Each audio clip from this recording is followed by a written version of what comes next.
গৌরীনাথ তার স্ত্রীকে নিয়ে একবার আফ্রিকায় গিয়েছিলেন। সেখানে তিনি জানতে পারেন যে সেখানে নাকি হঠাৎ করেই রহস্যজনকভাবে অনেকেই উধাও হয়ে যাচ্ছেন। তিনি কি পারবেন এই রহস্যের সমাধান করতে? ওখানে গিয়ে তিনি কি আদৌ কোনো সমস্যার মধ্যে পড়বেন? এই সকল প্রশ্নের উত্তর পাবেন আজকের এই গল্পে। নমস্কার শ্রোতা বন্ধুরা, অন্ধকারের গল্পকথার সাম্রাজ্যে আপনাদের সকলকে স্বাগত। আমাদের আজকের নিবেদন লেখিকা দেবশ্রী ভট্টাচার্যের কলমে কাসাবার গুম্ফা। গল্পের সূত্রধার ও গল্প পাঠে শুভ।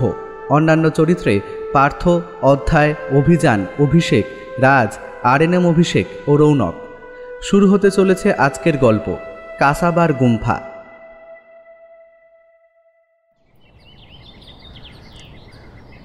জানেন তো যেখানে যাচ্ছেন সেখানকার রীতি কি?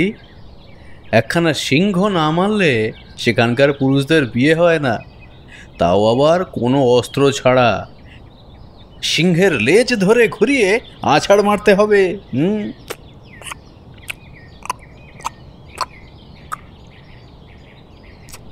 তাই নাকি? আপনি যে একখানা বিয়ে করেছেন, আর সেই বিয়ে করা স্ত্রী যে আপনার পাশেই আছে, সে কথা যেন মনে থাকে। বরদা সুন্দরী এক খিলি পান মুখে ঢুকিয়ে হেসে উঠল গৌরীনাথের কথায়। রসিকতায় গৌরীনাথও কিছু কম যায় না। সেও আফ্রিকার উপরে লেখা নিত্যরঞ্জন চট্টোপাধ্যায়ের নতুন বইখানার পাতা উল্টাতে উল্টাতে বলল, যাক গিন্নি, শুনে ভালো লাগলো অন্তত আপনার এ বিশ্বাসখানা আছে যে আপনার এই রোগা অস্থি চর্মসার পতিদেব সিংহের লেজ ঘুরিয়ে আছাড় মারবার ক্ষমতাটুকু রাখে। বরদা সুন্দরী খিলখিল করে হেসে ওঠে। আঁচলে মুখ চেপেই তিনি এসে বসলেন গৌরীনাথের বাসে। তারপর ঠোঁটের কোণে একটা তির্যক হাসি এনে বললেন, জানেন তো, আমার স্বামী মহাদেব এমনিতে যতই সাদাসিধে হন না কেন, যদি দেখেন কোনো সিংহ তার স্ত্রীকে খেতে এসেছে, তবে কিন্তু প্রলয় ঘটিয়ে দিতে পারেন।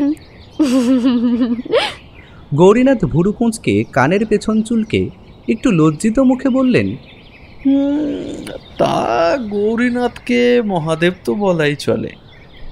ভারতবর্ষে তখন ইংরেজদের শাসন একটু একটু করে ডালপালা বিস্তার করছে। সিপাহী বিদ্রোহের পর থেকে সরাসরি ইংল্যান্ডের রানীর শাসন শুরু হলো। ভারতের রাজা মহারাজারা শুধুই তাদের উপাধিটুকু নিয়ে বিরাট বিরাট প্রাসাদের এক কোণায় পূর্ব স্মৃতি আঁকড়ে বেঁচে থাকতে শিখে গেল। আবার কিছু নতুন শিক্ষিত বিত্তশালী গোষ্ঠীরও জন্ম হলো।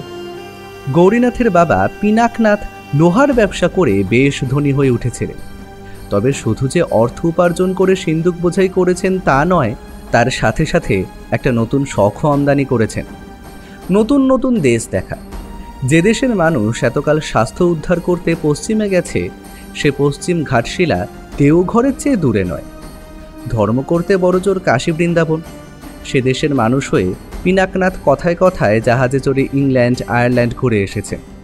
আর মৃত্যুর সময় নিজের ব্যবসাপত্র ছেলে গৌরীনাথের নামে দিয়ে যাওয়ার সাথে সাথে এই শখখানাও একেবারে উত্তরাধিকার সূত্রে দিয়ে গেছেন। তবে গৌরীনাথ বাবার চেয়ে কিঞ্চিত এগিয়ে আছে। শুধু একা একা নয়, সে বিদেশ যাবে স্ত্রী বরদা সুন্দরীকে নিয়ে। ইংল্যান্ড, আয়ারল্যান্ডের মতো রাজকীয় জায়গা নয়, তার যাওয়ার ইচ্ছে আফ্রিকা। আফ্রিকা মহাদেশের এখনও অনেকখানি জায়গা লোকসমক্ষে আসেন। এর অর্ধেক জায়গা এখনও জঙ্গলে ঢাকা। সেই জঙ্গলের মধ্যে কত না অজানা রহস্য দিনে দিনে একটু একটু করে সেই সব রহস্যের উদ্ঘাটন হচ্ছে। এইসব অজানা রহস্যের ভাগিদার হতে ইচ্ছে করে গৌরীনাথের। তা পুরুষ মানুষের মনে তো নিত্যদিন কতই না ইচ্ছে জাগে। তা সিন্ধুকে টাকা থাকলে সেসব শখ আহ্লাদ পূরণ করতে আপত্তি বা কোথায়? কিন্তু তাই বলে ঘরের বউকে নিয়ে টানাটানি কেন বাপু? গৌরীনাথ বিয়ের পরে হানিমুনে নিয়ে যেতে চায় বরদা সুন্দরীকে। বিয়ে হয়েছে এই মাস দুয়েক হয়েছে। বরদা সুন্দরী সবেমাত্র 12 পেরিয়ে 13তে পড়েছে। বিদ্যাসাগর মশাইয়ের তৈরি মেয়েদের স্কুলে যাতায়াত আছে মেয়ের। প্রতিদিন বউ সকালে হেঁসেলে না ঢুকে দুপাশে বেনি দুলিয়ে স্কুলে যায়। এই অবধি তবু সহ্য করা গিয়েছিল, কিন্তু তাই বলে একেবারে আফ্রিকা? ব্যাপারটা অবশ্য এত সহজে হয়। গৌরীনাথের মা গিরিজা দেবী যথারীতি ধরে খিল দিয়েছেন, খাওয়া দাওয়া বন্ধ করেছেন। অবশ্য লাভ তাতে কিছুই হয়নি। বরদা সুন্দরী নিজেও কতবার পিছিয়ে এসেছেন। তার এই পতিদেবের নিত্য নতুন অতি আধুনিক চিন্তাধারার পাল্লা দিতে গিয়ে ইতিমধ্যে অনেক বিপ্লব ঘটিয়েছেন। তিনি স্বামীর সাথে এক টেবিলে বসে কাঁটা চামচ দিয়ে খান, জুতো পরে হাঁটেন, ইংরেজি নোভেল পড়েন। এসব তো তবু ভালো ছিল, কিন্তু জঙ্গলে যাওয়ার পোশাক দেখে মাথায় হাত পড়ে গেল বরদা সুন্দরীর। কি করেছেন কি? এই পোশাক পরবো আমি? এ তো পুরুষ মানুষের পোশাক। পুরুষ মানুষেরা পরে, কারণ পুরুষ মানুষের এরকম জায়গায় যেতে হয়।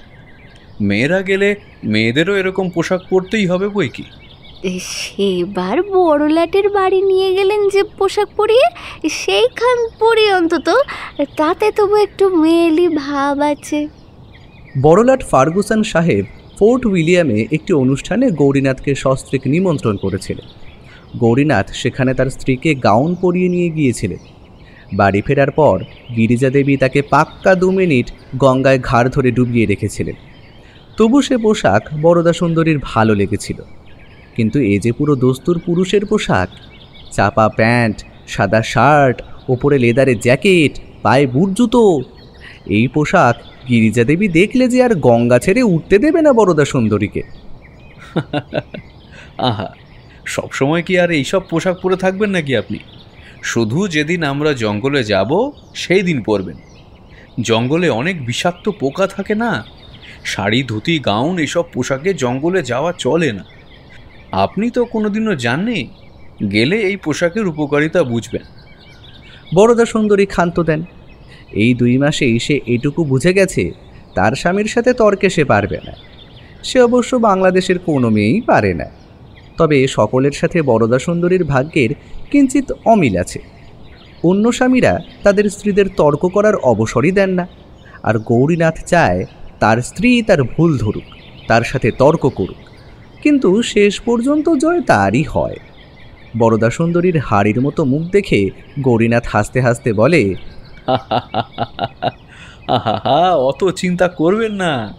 এ পোশাক মায়ের নজরে একদম আসবে না।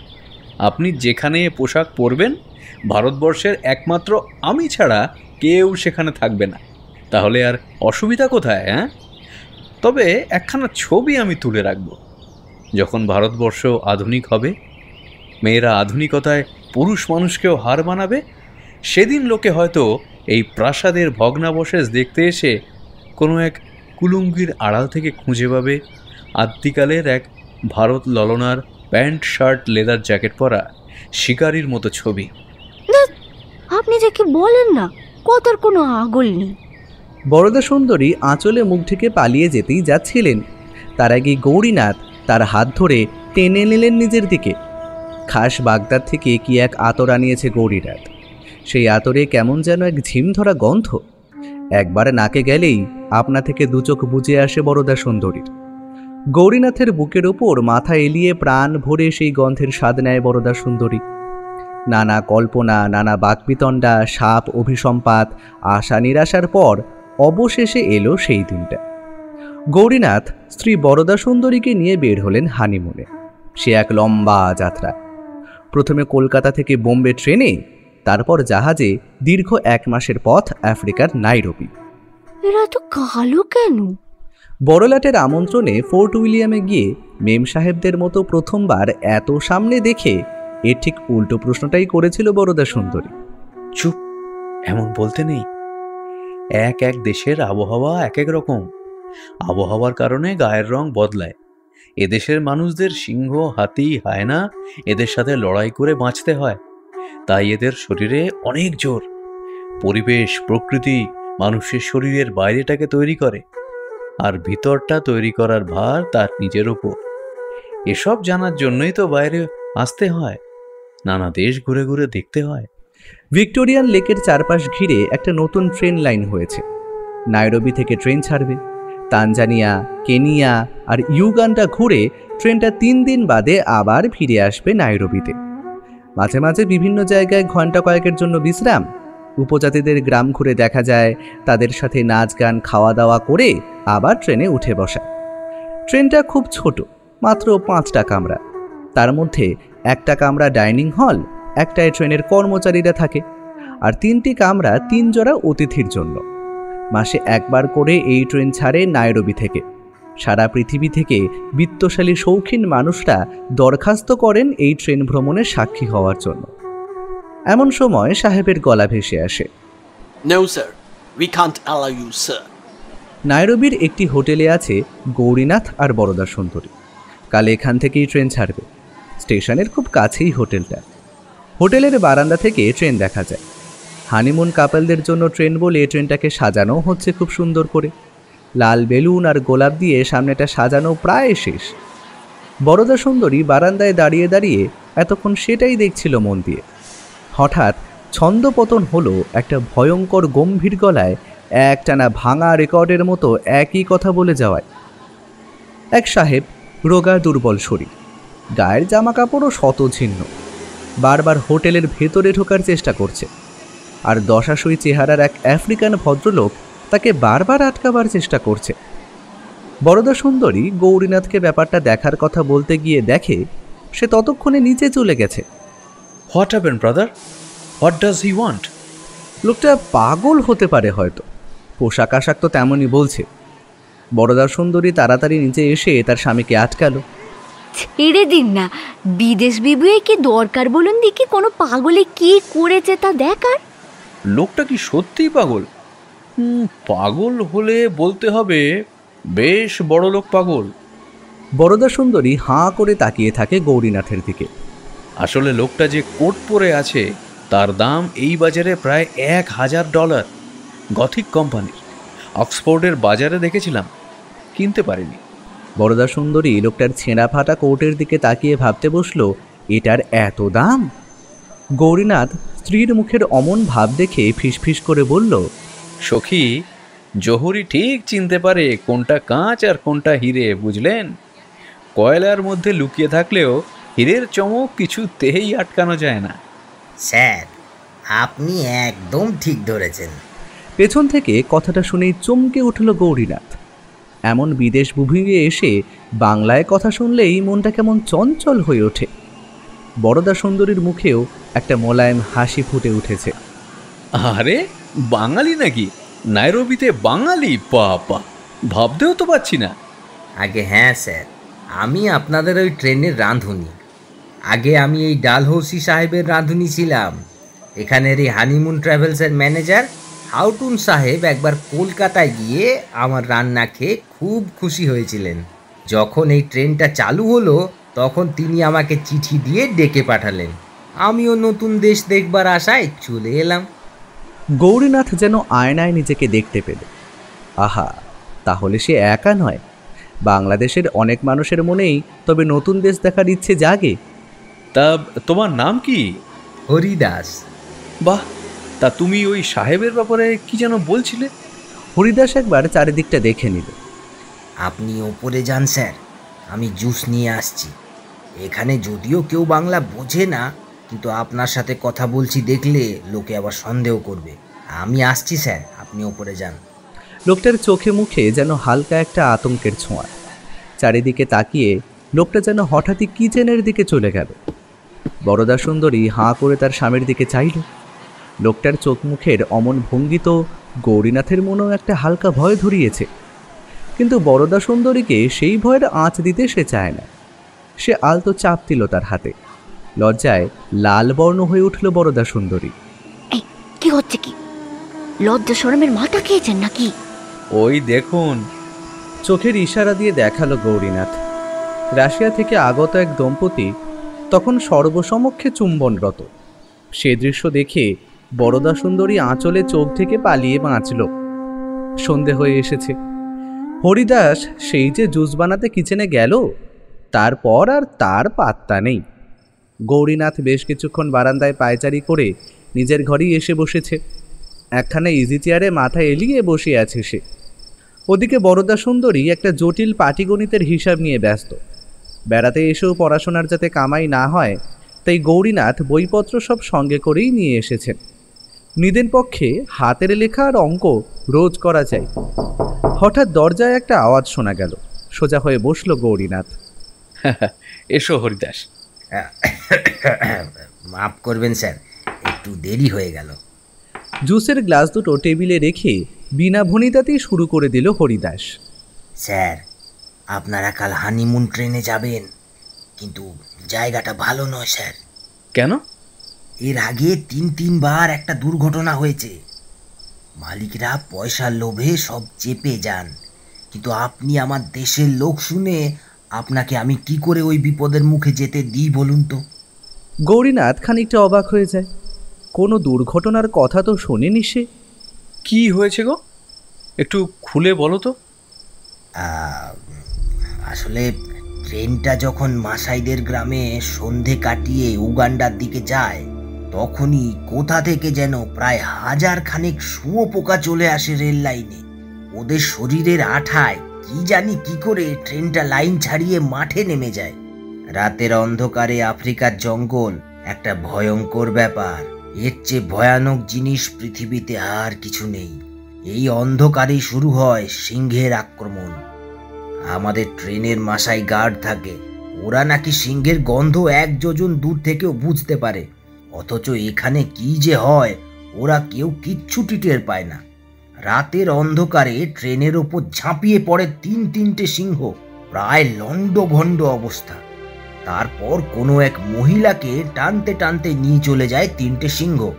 তারপর সব শান্ত, আর কিছু হয় না। সকালবেলায় মাসাই গার্ডরা রেল লাইন পরিষ্কার করে ট্রেনটা আবার লাইনে নিয়ে আসে। আবার সবকিছু ঠিকঠাক, শুধু 3 জন দম্পতির মধ্যে একজনের স্ত্রী চলে যায় সিংহের পেটে। এমনকি আশেপাশে খোঁজ নিয়ে দেখা গেছে মেয়েটির হাড়গোড়, এমনকি গায়ের জামা কাপড়েরও কোনো খোঁজ পাওয়া যায় না। ভুরু কুঁচকে যায় গৌরীনাথের। বরদা সুন্দরী পাটিগণিত ছেড়ে এদিকের গল্প শুনছে মন দিয়ে। এত বড় ঘটনা ঘটে, তবু সরকার থেকে কোনো ব্যবস্থা নেওয়া হয় না? সব রকম চেষ্টা চলে। প্রায় গোটা কামরা মাসাই গার্ড দিয়ে ঘিরে রাখা হয়। যে জায়গায় এই কাণ্ডটা হয় সেখানে ট্রেনের আগে পিছে মাসাই গার্ডরা অস্ত্র নিয়ে দাঁড়ায়, তবুও কিচ্ছু করা যায় না। ঠিক ওই একই জায়গায় ট্রেন এলেই না জানি কোথা থেকে এক ঝাঁক শুঁয়োপোকা এসে যায়, আর তারপরেই হয় বিপত্তি। এত বড় ঘটনাটা লোকায় কি করে? যাত্রীরা কেউ কিছু বলেন না? সরকার থেকে মোটা টাকা ঘুষ দেওয়া হয় সকলকে। যারা বেঁচে যায় তারা ঘটনাটা একটা দুর্ঘটনা বলে ভুলে যায়, আর যাদের বউদের সিংহ তুলে নিয়ে যায় তারা ওই সাহেবদের মতো দিনের পর দিন চক্কর কাটে ট্রেন কোম্পানির। ওই সাহেবের নাম সিলভার মাইন।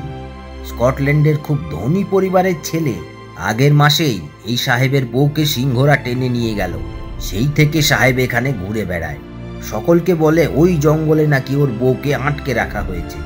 সবাই ওকে পাগল বলে, কিন্তু লোকটা ঠিক পাগল নয় স্যার। দুর্ঘটনা কখনো 3 বার হতে পারে না। যদি হয় সেটা ষড়যন্ত্র। আমি শুধু ভাবছি কত টাকা দিলে এত বড় ঘটনাটা চাপা দেওয়া সম্ভব, আর এতে ট্রেন কোম্পানির লাভই বা হচ্ছে কি করে? এই ট্রেন চালাতে তো যথেষ্ট খরচ আছে, তার উপর যদি প্রতিবার এত টাকা করে ঘুষ দিতে হয় তো লাভ তো কিছুই হবে না। স্যার, মনে হয় না সামনের মাস থেকে আর এই ট্রেন চলবে। এমনিতেই তো খরচ খরচায় টান পড়েছে। আগে তো কত রকমের খাবার বানানোর অর্ডার থাকতো, এখন শুধু যে দেশের যাত্রীরা যায় সেই দেশের কিছু একটা প্রধান ডিশ আর আফ্রিকান কিছু ডিশ। ভালো ডান্সার এনে ডাইনিং হলে প্রোগ্রাম হতো, এখন আর কিছুই হয় না। দুজনেই চুপ করে রইল কিছুক্ষণ। হঠাৎ হরিদাস চারিদিকে তাকিয়ে যেন সজাগ হয়ে বলল, আমি যাচ্ছি স্যার। এতক্ষণ আপনার ঘরে দেখলে লোকে সন্দেহ করবে। শুধু একটাই কথা বলার আছে স্যার, বৌমণিকে নিয়ে ওখানে যাবেন না স্যার। জায়গাটা কিন্তু ভালো নয়। আমি চললাম, বুঝলেন? হরিদাস যেমন তরবর করে এসেছিল তেমনই তরবর করেই চলে গেল। গৌরীনাথ তাকালো স্ত্রীর দিকে। বেচারি ছলছল চোখে তাকিয়ে আছে তারই দিকে। গৌরীনাথ এগিয়ে এসে জাপটে ধরল তার স্ত্রীকে। সেই অজানা আতরের গন্ধের আবেশে দুচোখ বন্ধ হয়ে এলো বরদা সুন্দরীর। গৌরীনাথ আলতো করে জিজ্ঞেস করল, কি হলো বৌমণি, ভয় পেয়েছেন নাকি? আপনি আছেন তো? বরদা সুন্দরীর গলাটা খুব আস্তে, প্রায় যেন শোনাই গেল না। শুধু বোধ হয় ঠোঁটটা ঈষৎ কেঁপে উঠল। No, sir. We can't allow you, sir. সকালে ট্রেন ছাড়ার আগে এক প্রস্থ হাতাহাতি বেঁধে গেল কালকের সেই সাহেব চাই ট্রেনে উঠতে। কিন্তু কিছু দশাসই চেহারার মানুষ যেন একেবারে দুর্ভেদ্য প্রাচীরের মতো দাঁড়িয়ে আছে মেন গেটের সামনে। সাহেবের রোগা পাতলা দেহটা বারবার ধাক্কা খেয়ে ফিরে আসছে সেখান থেকে। লোকটাকে দেখে কষ্ট হয়। সাহেবী চেহারা ধুলো ময়লা লেগে এক কিংভূত কিমাকার রূপ নিয়েছে। ধাক্কা খেয়ে পড়ে যেতে যেতে শরীরের নানা জায়গায় কেটে গিয়ে মাংস বেরিয়ে এসেছে। কতদিন ভালো করে খাওয়া দাওয়া করেনি কে জানে, শরীরের অপুষ্টির ছাপ স্পষ্ট। বরদা সুন্দরী জীবনে প্রথমবার পুরুষের পোশাক পরে একেই জড়সড়ো হয়ে গৌরীনাথের পেছনে পেছনে হোঁচট খেতে খেতে কোনো রকমে হাঁটছিল। সামনে সাহেবকে দেখে আর বোধ করি কালকের গল্পটা মনে পড়ে যাওয়ায় আরও খানিকটা ভয়ে গৌরীনাথের কনুইটা জোরে ধরে বলল, দেখুন ওই সাহেবটা। সাহেব ততক্ষণে প্রহরীদের ধাক্কা খেয়ে রাস্তার ওপর হুমড়ি খেয়ে পড়েছে। গৌরীনাথ লোকটাকে তুলে দাঁড় করালো। He is my friend, will you please allow me to go with us? গার্ডরা খানিকটা অবাক হয়ে গেল এমন কথায়। ট্রেনটা শুধুমাত্র হানিমুন কাপলদের জন্য, এই পাগলটার জন্য আলাদা ঘর তারা কোথা থেকে দেবে? আর গৌরীনাথ যদি লোকটাকে সঙ্গে রাখে তবে বরদা সুন্দরী থাকবে কোথায়? গৌরীনাথ একবার স্ত্রীর দিকে তাকিয়ে সহাস্যে উত্তর দিল, উই উইল ম্যানেজ। গার্ডরা তাও ছাড়তে নারাজ। এরকম আবার হয় নাকি? কর্তৃপক্ষ কি বলবে?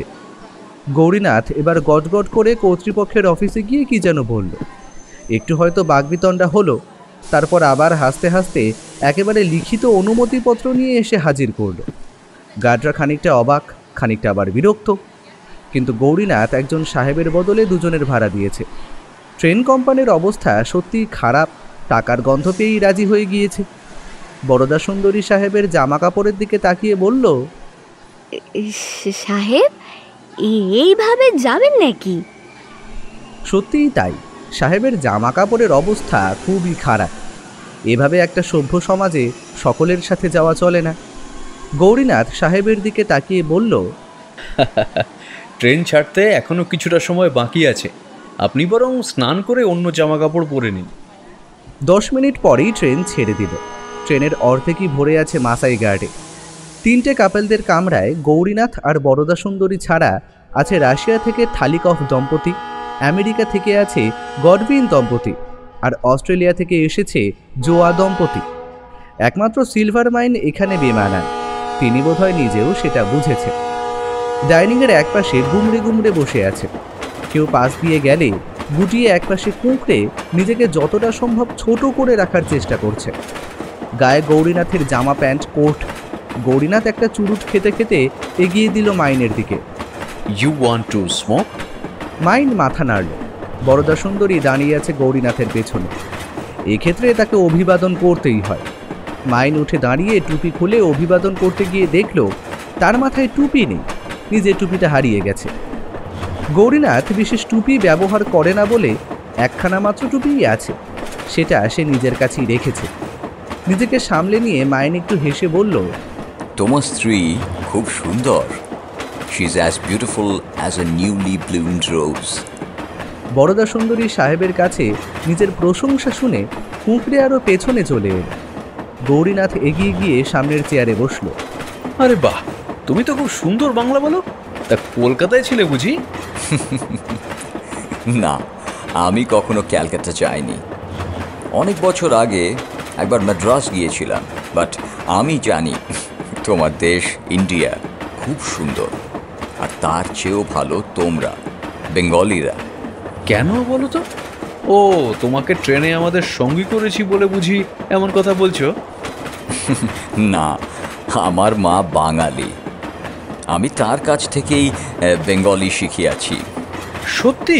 আরে বাহ সাহেব, তাহলে তো তুমি আমার স্বজাতি। আমার বাবা একজন সিপাহি ছিলেন। ক্যালকাটা ফোর্ট উইলিয়ামে তিনি ছিলেন কয়েকদিন। সেই সময় একটি বাচ্চা মেয়েকে সতী করাবে বলে কয়েকজন ব্রাহ্মণ জোর করে ধরে নিয়ে যাচ্ছিল। আমার বাবা সেই মেয়েটিকে রেস্কিউ করে। আমার মায়ের তখন এই তোমার স্ত্রীর মতোই এজ হবে। গৌরীনাথ মুখটা জানলার দিকে ঘুরিয়ে নিল একবার। সতীদাহ প্রথা বাংলাদেশের এক কলঙ্কজনক অধ্যায়। বিদেশি কারো কাছ থেকে এই বিষয়ে কথা শুনলে মনটা কেমন যেন ভারী হয়ে যায়। সাহেবের চোখের মনি কালো, বাঙালি মায়ের চিহ্ন বোধ হয়। তোমার স্ত্রীর কথা বলো শুনি, কি হয়েছিল তার? এখানে একজন বলল তোমার স্ত্রীকে নাকি সিংহ তুলে নিয়ে গিয়েছিল। তাহলে কি? মুহূর্তে যেন মাইনের চেহারাটা বদলে গেল, চোয়াল শক্ত হয়ে উঠল, চোখ দুটো একেবারে স্থির হয়ে তাকিয়ে রইল দূরের ঘন জঙ্গলটার দিকে। টেবিলে একটা ঘুষি মেরে চিৎকার করে উঠল মাইন, না না না, ওরা মিথ্যা বলে। Diana is alive. ওকে কেউ আটকিয়ে রেখেছে, আই নো ইট। ওখানে অ্যাজা বলে একটা ট্রাইব আছে, ওরা ভুডু ম্যাজিক করে, ব্ল্যাক ম্যাজিক করে। ওখানে কেউ আটকাইয়া রেখেছে ডায়ানাকে। আমাদের আগেও দুবার ওই কাণ্ড হয়েছে, দুবার একটা করে মেয়েকে নিয়ে গিয়েছে লায়ন।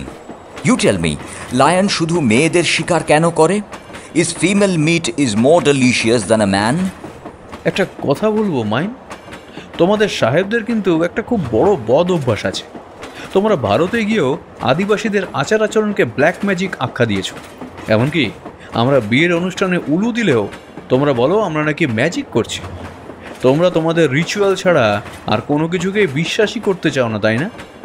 ওদের নিজস্ব কিছু আচার আচরণ দেখে হয়তো তোমার সন্দেহ হচ্ছে ওখানে তোমার স্ত্রীকে আটকে রেখে ব্ল্যাক ম্যাজিক করা হচ্ছে, তাই না? তুমি আমাকে বিলিভ করছো না?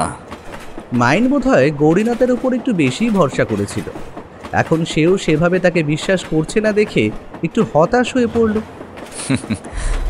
আই নো, আমার কথা কেউ বিশ্বাস করে না, বাট আমি প্রুফ করব। তুমি জাস্ট আমাকে একটি বার ওই ফরেস্টে নিয়ে যাও, আমি ডায়ানাকে ঠিক খুঁজে বার করব। মাসাই গার্ডরা তো আশেপাশের জঙ্গলটা পুরো খুঁজে দেখেছে, তোমার স্ত্রীকে তো খুঁজে পাওয়া যায়নি। ইয়েস, কিচ্ছু খুঁজে পায়নি। হ্যাভ ইউ এভার হার্ড অ্যানিমালরা মানুষের জামা কাপড় অবধি খাইয়ে ফেলে? আমার ওয়াইফের গলায় একটা লকেট ছিল গোল্ডের। তুমি বলতে চাও লায়ন ওই লকেটটা খেয়ে ফেলেছে? না, সেটা হয়তো খায়নি, কিন্তু একটা ছোট লকেট এত বড় জঙ্গলের কোথায় পড়েছে সেটা কেউ কি করে খুঁজতে পারে? লোক গৌরীনাথ, আমি অ্যানিমালদের নিয়ে কাজ করেছি। স্কটল্যান্ডে আমার নিজস্ব সার্কাস ছিল। আমি অ্যানিমালদের নেচার জানি। সিংহ সাধারণত শিকার করে না, সিংহীরা করে। এমনিতেও they don't like human flesh, they like deer, zebra etcetera. Those animals যারা বুড়ো হয়ে গিয়েছে তারা মানুষ শিকার করে, বিকজ এটা খুব ইজি শিকার। না এদের নখ আছে, না দাঁত আছে, আর না জোরে দৌড়াতে পারে। And the third point is, একটা এলাকায় একটাই সিংহ থাকে। সেই সিংহকে ঘিরে থাকে ৩-৪ জন সিংহী, বাট রাজা একজনই হয়। তুমি কখনো দেখিয়াছ যে ৩টে কিং একসঙ্গে কাজ করিতেছে? তাও আবার টু হান্ট আ লেডি ৩টে লায়নকে ফিল্ডে নামতে হলো। ৩টে লায়নকে যদি ৩ জনকে নিয়ে যেতে হতো, আমি এত কোয়েশ্চেন করতাম না, বাট ওরা প্রত্যেকবার একজনকে নিয়ে গেছে। ইউ ওয়ান্ট টু সে ওরা ৩ জনে একজনকে শেয়ার করে খায়? ইম্পসিবল। লায়ন কখনো শেয়ার করে খায় না। মাইনের কথা শুনতে শুনতে কোথায় যেন হারিয়ে গিয়েছিল গৌরীনাথ। হঠাৎই যেন সুরটা বদলে গেল। ট্রেনটা একটু একটু করে লোকালয়ের পথ ছেড়ে জঙ্গলের পথ ধরেছে। ইতিমধ্যে প্রায় ট্রেনের গা ঘেঁষে দুটো উট পাখিকে দৌড়ে যেতে দেখে রাশিয়ান দম্পতি আনন্দে চিৎকার চেঁচামেচি করছিল। ডাইনিং হলে একটা মিষ্টি রোম্যান্টিক গানের সুর বাজছিল আস্তে আস্তে। হঠাৎ সব কিছু ছাপিয়ে একটা ভয়ানক বিকট স্বরে আফ্রিকান ভদ্রলোক কিসব যেন বলে যেতে লাগলো, আর একটা বেশ বড় মাটির হাড়ি থেকে জল ছেটাতে লাগলো। লোকটার কথা শুনে মনে হচ্ছে যেন কোনো মন্ত্রপাঠ চলছে। গৌরীনাথ তাকালো মাইনের দিকে। ডিসগাস্টিং, যত সব সুপারস্টিশন। ট্রেন এখন একদমই লোকালয় ছেড়ে ফরেস্টের দিকে চলেছে। এখানকার ট্রাইবরা বিশ্বাস করে রাতের বেলায় জঙ্গলের দেবী ঘুম ভাঙানো পাপ। রাতে নাকি এখানকার জঙ্গলি জানোয়ার আর বনের মানুষেরাই যাতায়াত করতে পারে।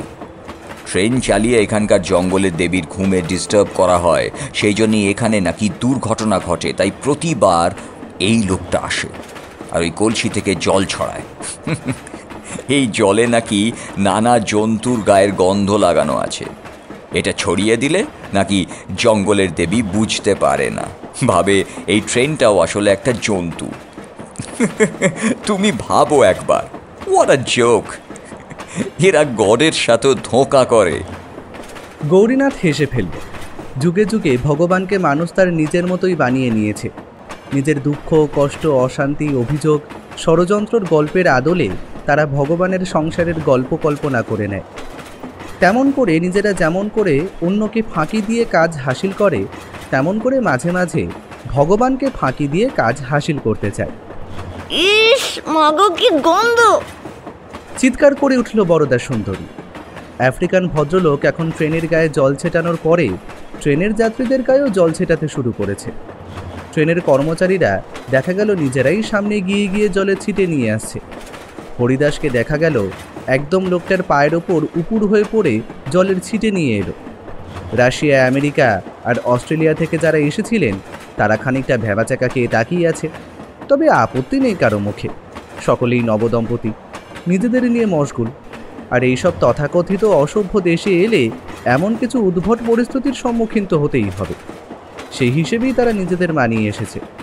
কিন্তু বরদা সুন্দরীর গায়ে জলের ফোঁটা পড়ার পর থেকে সে খালি নিজের হাতের গন্ধ শোকে আর থেকে থেকে চিৎকার করে ওঠে, ইস মাগো, কি গন্ধ! কোথায় গন্ধ? বরদা সুন্দরীর এতবার নাক কুঁচকে হাত শোঁকার জন্য গৌরীনাথ নিজেও কয়েকবার নিজের হাতটা নাকের কাছে নিয়ে গিয়ে শুঁকল, কিন্তু গন্ধ পেল না। এদিকে তার স্বামী কোনো গন্ধ পাচ্ছে না দেখে বেশ বিরক্ত হয়ে উঠল বরদা সুন্দরী। এমনিতে এই সিংহ নিয়ে এত গবেষণা তার ভালো লাগছিল না। জানলার বাইরেটাও ঘন কালো হয়ে গেছে, কিচ্ছু দেখা যাচ্ছে না স্পষ্ট করে। তাই ভুঁড়ু কুঁচকে বেশ খানিকটা রাগ দেখিয়ে বরদা সুন্দরী বলল, যাই স্নান করে আসি, আপনারা গল্প করুন। বরদা সুন্দরী চলে গেল। সেদিকে অদ্ভুতভাবে তাকিয়ে রইল গৌরীনাথ। এরকম পোশাকে আজ অবধি কোনো ভারতীয় পুরুষের তার স্ত্রীকে দেখার সৌভাগ্য হয়নি। তবে মাইন বোধ হয় গৌরীনাথের এই তাকিয়ে থাকার অর্থ ঠিকমতো ধরতে পারল না। সে এর অর্থ অন্যরকম করে নিয়ে বলল, তুমি কি ডিসহার্টেন্ড হলে তোমার ওয়াইফ চলিয়ে গেল বলে?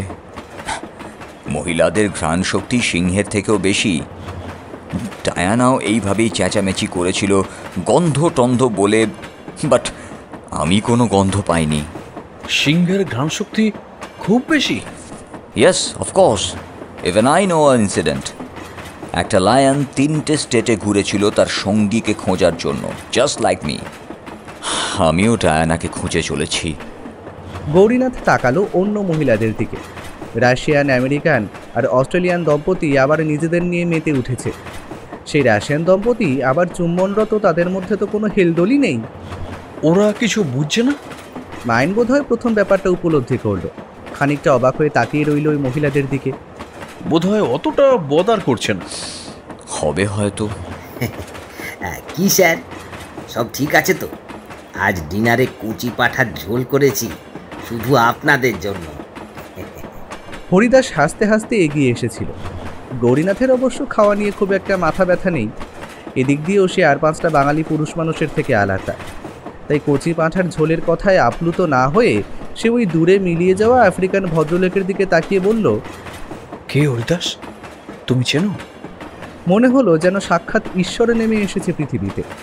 হরিদাস একেবারে দুহাত জড়ো করে মাথায় ঠেকিয়ে প্রণাম করে বলল, আরে স্যার, এ খুব বড় সাধু।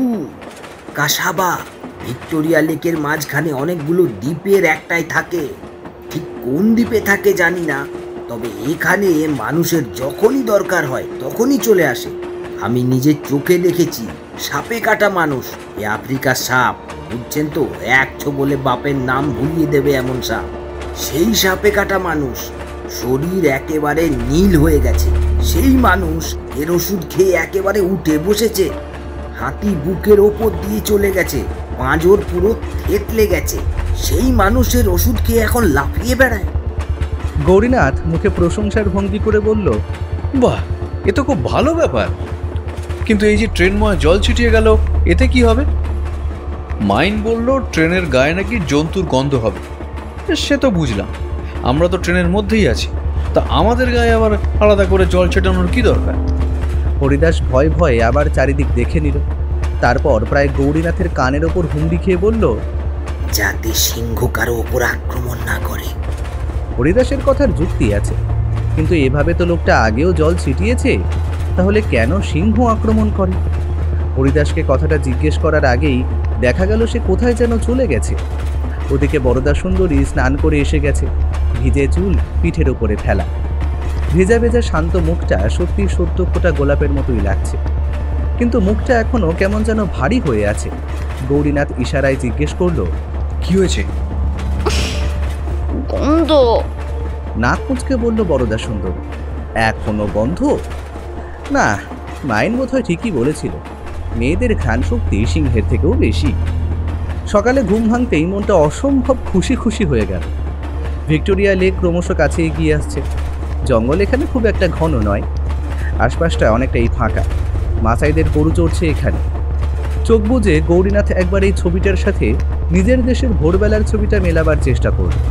কিছুটা মিলছে আর কিছুটা মিলছে না। ডাইনিং হলে তোড়জোড় শুরু হয়েছে, ব্রেকফাস্টের জোগাড় চলছে। গৌরীনাথ দেখল মাইন আজও এক কোণে একটা চেয়ারে গুটিসুটি মেরে বসে আছে। গৌরীনাথ এগিয়ে এসে বলল, গুড মর্নিং। কাল ঘুমিয়েছিলে? সিলভার মাইন কেমন যেন থতমত খেয়ে তাকালো গৌরীনাথের দিকে। কোনো কিছু গভীরভাবে চিন্তা করছিল বোধহয়। সেটাই হঠাৎ করে মনে হলো সে গৌরীনাথকে চিনতে পারল না। অবশ্য একটু পরেই নিজেকে সামলে নিয়ে প্রায় লাফিয়ে উঠল মাইন। ইংরেজদের সহজাত ভদ্রতা নস্যাৎ করে দিয়ে কোনো রকম অভিবাদন ছাড়াই বলতে শুরু করলেন, গৌরীনাথ, আমি কাল সারা রাত ভাবিয়েছি। একটা কোয়েশ্চেন কিন্তু আমার মনেও এসেছে, এখানে এত লোকের মধ্যে শুধু তোমার স্ত্রী কেন এইভাবে গন্ধ নিয়ে বিরক্ত হচ্ছিল? ডায়ানাকে যেদিন সিংহ তুলে নিয়ে যায় সেদিন she also behaved like your wife. আমার মনে হচ্ছে কিছু একটা গন্ডগোল আছে। Something is fishy. Excuse me. মাইনের কথাগুলো শেষ হলো না, তার আগেই এক দশাসই চেহারার আফ্রিকান ভদ্রলোক এগিয়ে এলো গৌরীনাথের দিকে। You have a telegram, kindly come. ভুরু কুঁচকে তাকালো গৌরীনাথ। এখানে আবার তাকে কে টেলিগ্রাম পাঠালো? বাড়িতে মায়ের আবার কোনো বিপদ হলো না তো? গৌরীনাথ ইশারায় মাইনের কাছ থেকে যাওয়ার অনুমতি নিয়ে চলে গেল সামনের দিকের কোচে, কিন্তু টেলিগ্রামটা হাতে নিয়ে দেখল সেখানে অন্য কারো নাম লেখা। এইটা তো আমার নয়। Oh sir, I am extremely sorry. লোকটি দুঃখ প্রকাশ করল, হবে হয়তো অন্য কারোর সাথে গুলিয়ে ফেলেছে। গৌরীনাথ আবার ফিরে এলো নিজের জায়গায়, কিন্তু মাইন সেখানে নেই। কোথায় গেল মাইন? কে জানে, সারা রাত জেগে জেগে কী সব ভেবেছে বলল। এখন হয়তো ভোরের দিকে ঘুম পেয়েছে, তাই নিজের ঘরে চলে গেছে। আস্তে আস্তে ব্রেকফাস্ট টেবিলে ভিড় বাড়ছে। ভিক্টোরিয়া লেকের সৌন্দর্য দেখে সবাই অভিভূত। জানলার ধারে ঘেঁষে ভিড় করে সবাই দাঁড়িয়ে। বরদা সুন্দরীও এলো গুটি গুটি পায়, কিন্তু আজ আর তার মুখে হাসি নেই একটু। গৌরীনাথ অল্প হেসে বললেন, কি হলো, নতুন জায়গায় রাতে ভালো ঘুম হয়নি বোধহয়? বরদা সুন্দরী নাক কুঁচকে নিজের হাতটা আরেকবার শুকল।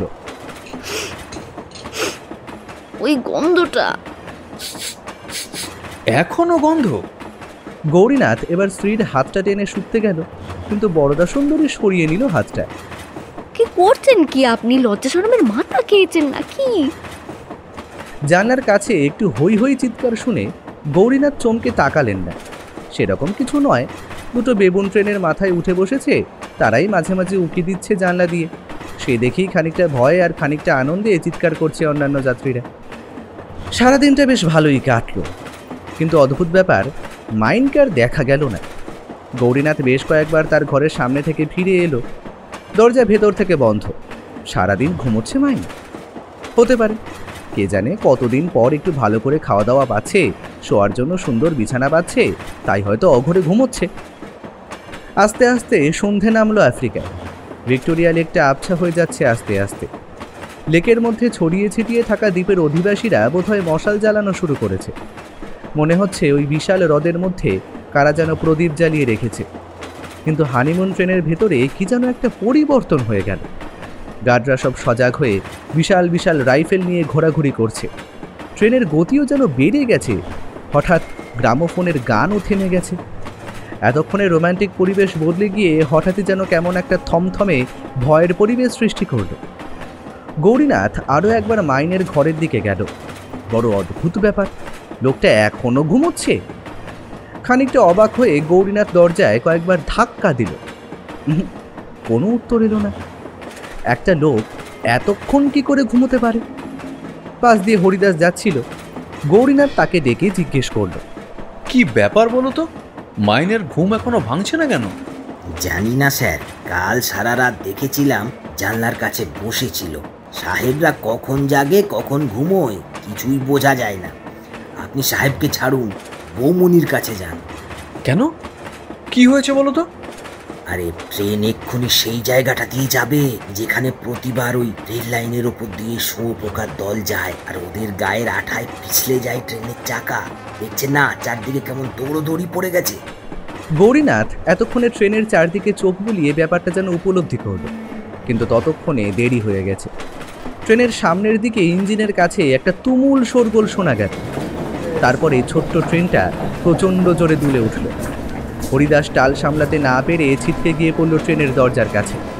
দরজাটাও কিভাবে যেন খুলে গিয়েছিল। হরিদাস আর একটু হলেই ছিটকে পড়ে যেত দরজা দিয়ে, কিন্তু গৌরীনাথ শেষ মুহূর্তে তার হাত ধরে টেনে তাকে সামনে দিল। ওদিকে অন্যান্য যাত্রীদের মধ্যে চিৎকার চেঁচামেচি শুরু হয়ে গেছে। হরিদাস নিজেকে একটু সামনে নিয়েই বলল, আপনি ঘরে যান স্যার, বৌমনি একা আছেন। গৌরীনাথ ঘাড়ে নেড়ে নিজের ঘরের দিকে ছুটে গেল। সকাল থেকেই বরদা সুন্দরী একা একা আছে, তারা নাকি কিছুই ভালো লাগছে না। শুধুই একটা অদ্ভুত বিশ্রী গন্ধ পাচ্ছে সে। এর মধ্যে প্রায় 5-6বার স্নান করে গেছে, তবু নাকি গন্ধ যাচ্ছে না। গৌরীনাথ ঘরের দিকে ছুটে যেতে গিয়ে একটা টেবিলের সাথে ধাক্কা খেল। টেবিলের উপর রাখা ফুলদানিটা আছাড় খেয়ে পড়ে গেল মাটিতে। ওদিক থেকে বরদা সুন্দরীও ভয় পেয়ে এগিয়ে আসছিল এইদিকে। ট্রেনের আলোটাও আবার এই সময় কাঁপতে কাঁপতে নিভে গেল। এত ছড়ানো কাঁচের মধ্যে আসতে গিয়ে যদি পা পড়ে যায় তাহলে তো খুব বিপদ। গৌরীনাথ চিৎকার করে উঠলেন, সুন্দরী! নিজের এই ডাকে নিজেই চমকে উঠল গৌরীনাথ।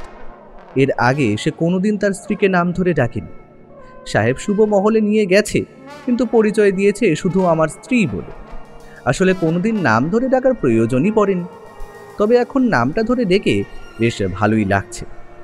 এত কিছুর মধ্যেও হালকা হাসির রেখা ফুটে উঠল গৌরীনাথের ঠোঁটের কোণে। ওদিকে বাইরের আবছা আলোয় বরদা সুন্দরীর লজ্জায় রাঙা হয়ে যাওয়া ঠোঁটের আভাও বেশ দেখা যাচ্ছে। গৌরীনাথ বলল, আপনি ওখানেই দাঁড়ান, রেলের জানলায় রডগুলো ভালো করে শক্ত করে ধরে আঁকড়ে দাঁড়িয়ে থাকুন, আমি আসছি। বরদা সুন্দরী রডগুলো ধরল বটে, তবে শক্ত করে ধরল কিনা তা বোঝা গেল না। ট্রেনটা প্রচণ্ড দুলছে, তার সাথে বরদা সুন্দরীও দুলছে। যে কোনো মুহূর্তে ছিটকে যেতে পারে সে। গৌরীনাথ সাবধানে পায়ের আন্দাজে ফুলদানির কাঁচ সরিয়ে ছুটে গিয়ে জড়িয়ে ধরল বরদা সুন্দরীকে। ভয় পাবেন না, আমি তো আছি। ট্রেনের চালক বোধহয় অনেক চেষ্টা করেছিলেন ট্রেনের চাকাটা লাইনের উপরে রাখার, কিন্তু কোনো লাভ হলো না। বেশ কিছুক্ষণ ঘর ঘর শব্দ করে লাইনের সাথে যুদ্ধ করে শেষ পর্যন্ত লাইন ছেড়ে মাঠের উপর দিয়ে চলতে লাগলো। প্রথমে ইঞ্জিন, তারপর অন্য কোচগুলো একের পর এক মাটির উপর দিয়ে যাচ্ছে। মাটির সাথে ঘর্ষণে ভিক্টোরিয়া লেকের পাশের সবুজ মাটি খুবলে খুবলে উড়ে উড়ে পড়ছে। চারিদিকে একটা অসম্ভব বিশৃঙ্খলা। সেই রাশিয়ান দম্পতি বিনা কারণে ট্রেনের এদিক থেকে ওদিকে দৌড়ে বেড়াচ্ছেন। খানিকক্ষণ পরে ট্রেনের গতি আস্তে আস্তে থেমে গেল। চারিদিকে তখন ঘন অন্ধকার। বাইরে একটা অদ্ভুত হিস হিস আওয়াজ শোনা যাচ্ছে। ডাইনিং টেবিলটা লণ্ঠবণ্ঠ হয়ে গেছে। একটা টেবিল চেয়ারও নিজের জায়গায় নেই। এমনকি ঘরের দরজাগুলো একদিকে হেলে আছে। যাত্রীদের চিৎকার এখনও থামছে না। একজন ইংরেজ কর্মচারী এসে অতি বিনীতভাবে ঘোষণা করলেন, ট্রেনটা হঠাৎই একটা দুর্ঘটনার শিকার হয়েছে। ট্রেনের চাকা লাইনচ্যুত হয়েছে, তবে এটা একেবারেই সাময়িক ব্যাপার। একটু বাদেই ট্রেনটাকে আবার তার নিজস্ব জায়গায় নিয়ে আসা হবে, কিন্তু তার জন্য যাত্রীদের একটু সহযোগিতার প্রয়োজন। যতক্ষণ না ট্রেনটাকে আবার লাইনে তোলা হচ্ছে ততক্ষণ সকলকে একটু নিচে নেমে দাঁড়ানোর অনুরোধ করা হচ্ছে। ভয়ের কিছু নেই, মাসাই গার্ডরা ঘিরে রাখবে জায়গাটা। আগুনও জ্বালানো হবে, তাই চিন্তার কিছু নেই। এসব ক্ষেত্রে এমন অনুরোধ থাকে না, আদেশ হয়ে যায়। এখন ওরা যা যা বলছে তা না মেনে তো আর উপায় নেই। সকলেই আস্তে আস্তে ট্রেন থেকে নেমে গেল। গৌরীনাথও বরদা সুন্দরীকে নিয়ে নেমে গেল ট্রেন থেকে। সকাল থেকে জায়গাটা এত সুন্দর লাগছিল, কিন্তু এই মুহূর্তে মনে হচ্ছে এর চেয়ে ভয়ঙ্কর জায়গা আর হয় না। চারিদিকে অচেনা অজানা জঙ্গলে ঘেরা, একটা কেমন যেন বুনো বুনো গন্ধ ছড়িয়ে আছে। মাটিতে পা ফেলতেই কি একটা যেন বেশ বড় বড় পোকা পায়ের উপরে উঠে এলো সেই রাশিয়ান মেয়েটির। পাটা তুলে সেই পোকাটা দেখা মাত্র চিৎকার সে ছুড়ে দিল পোকাটাকে। সামনে জ্বালানো আগুনটায় পড়ে সেই পোকাটা চিরবির করে জ্বলতে লাগলো। বরদা সুন্দরী ভয় ভয় একবার তাকালো গৌরীনাথের দিকে। গৌরীনাথ যতটা সম্ভব মুখে হাসি এনে বলল, চিন্তা করবেন না, সব ঠিক আছে। গৌরীনাথ একবার 4-5টা চোখ বুলিয়ে নিল। ইংরেজ কর্মচারীটি বলল বটে মাসাই গার্ডরা ঘিরে রাখবে জায়গাটা, কিন্তু দেখা গেল একজন মাত্র গার্ড পাহারা দিচ্ছে, বাকি সবাই ট্রেনটা লাইনে ফিরিয়ে আনতে ব্যস্ত। খুব স্বাভাবিক, ছোট হলেও নেহাত ছোট তো নয়। এত বড় ট্রেনটা জায়গা মতো ফিরিয়ে আনতে লোক তো লাগবেই। সবই ঠিক আছে, কিন্তু মাইন কোথায়? সে কি এখনো ঘুমোচ্ছে নাকি? হরিদাস সামনে হম্বিতম্বি করে বোঝাচ্ছিল কিভাবে ট্রেনটা ঠেলতে হয়। গৌরীনাথ তাড়াতাড়ি তার কাছে এসে জিজ্ঞেস করলো, এই মাইন কোথায়? নামেনি নাকি এখনো? আমি না এই সাহেবের হাব ভাব কিছুই বুঝি না। লোকটা বোধহয় বউয়ের দুঃখে সত্যি পাগল হয়ে গেছে। আপনি বৌমনির কাছে থাকুন এখনই। কিন্তু পুরো কথাটা শেষ না করেই চোখের ইশারায় বোঝাতে চাইল হরিদাস সে কি বলতে চাইছে। গৌরীনাথের চোয়াল শক্ত হলো। কি যেন একটা অন্য বিপদের আঁচ শেষ পাচ্ছে সকাল থেকে। এতক্ষণ ধরে একটা মানুষ ঘুমোতে পারে না তো। বরদা সুন্দরীর দিকে তাকিয়ে বলল, আপনি ওই আগুনের পাশে দাঁড়ান। আগুনের কাছে কোনো জন্তু আসে না। আমি আসছি একবার দেখি সাহেব কোথায় গেল। বরদা সুন্দরী যেন অনেক কষ্টে মাথা নাড়িয়ে হ্যাঁ বলল। সেই হ্যার অপেক্ষা না করেই গৌরীনাথ লাফিয়ে ট্রেনে উঠে গেল। মাইনের ঘর খোলা, কিন্তু সে নেই। একবার ঘরের লাগোয়া ওয়াশরুমটা দেখল, কিন্তু না, সেখানেও নেই সে। দৌড়ে দৌড়ে বেশ কয়েকটা ঘর দেখে নিল গৌরীনাথ। না, একটাতেও মাইন নেই। বাইরেতেও তো তাকে দেখেছে বলে মনে পড়ল না গৌরীনাথের। হঠাৎ কোথা থেকে কে যেন একটা ঝড় উঠল। ঠিক ঝড় নয়, একটা দমকা হাওয়া। তাতেই যা হওয়ার তাই হলো। জ্বালিয়ে রাখা আগুনের বেশ কয়েকটা কাঠ নিভে গেল। কয়েকটা এদিক ওদিক ছড়িয়ে ছিটিয়ে নিভু নিভু হয়ে জ্বলতে লাগলো। বাইরেটা আবার অন্ধকার। সকলে আবার চিৎকার শুরু করেছে। বরদা সুন্দরীর কি হলো কে জানে। গৌরীনাথ তাড়াতাড়ি সেদিকে দৌড়ল, কিন্তু ট্রেন থেকে নামার আগে শুনতে পেল একটা ভয়ঙ্কর হুঙ্কার। একটা নয়, পরপর তিন দিক থেকে 3টে হুঙ্কার ধীর পায়ে এগিয়ে আসছে। সেই রাশিয়ান মেয়েটি বোধহয় অজ্ঞান হয়ে লুটিয়ে পড়ল তার সঙ্গীর গায়ে। মাসাই গার্ডরা শূন্যে বেশ কয়েকটা গুলি চালালো, লাভ হলো না কিছু। 3টে সিংহ ধীর পায়ে একটু একটু করে এগিয়ে আসছে বরদা সুন্দরীর দিকে। অদ্ভুত ব্যাপার, চারিদিকে এত লোক, সিংহগুলো যেন দেখতেই পাচ্ছে না ওদের। মাসাই গার্ডটি আর দেরি না করে সিংহের শরীর লক্ষ্য করেই গুলিটা ছুড়ল, কিন্তু সেগুলি বোধহয় লাগলো না। 3 দিক থেকে 3টে সিংহ, আর সামনে শুধু বরদা সুন্দরী একা।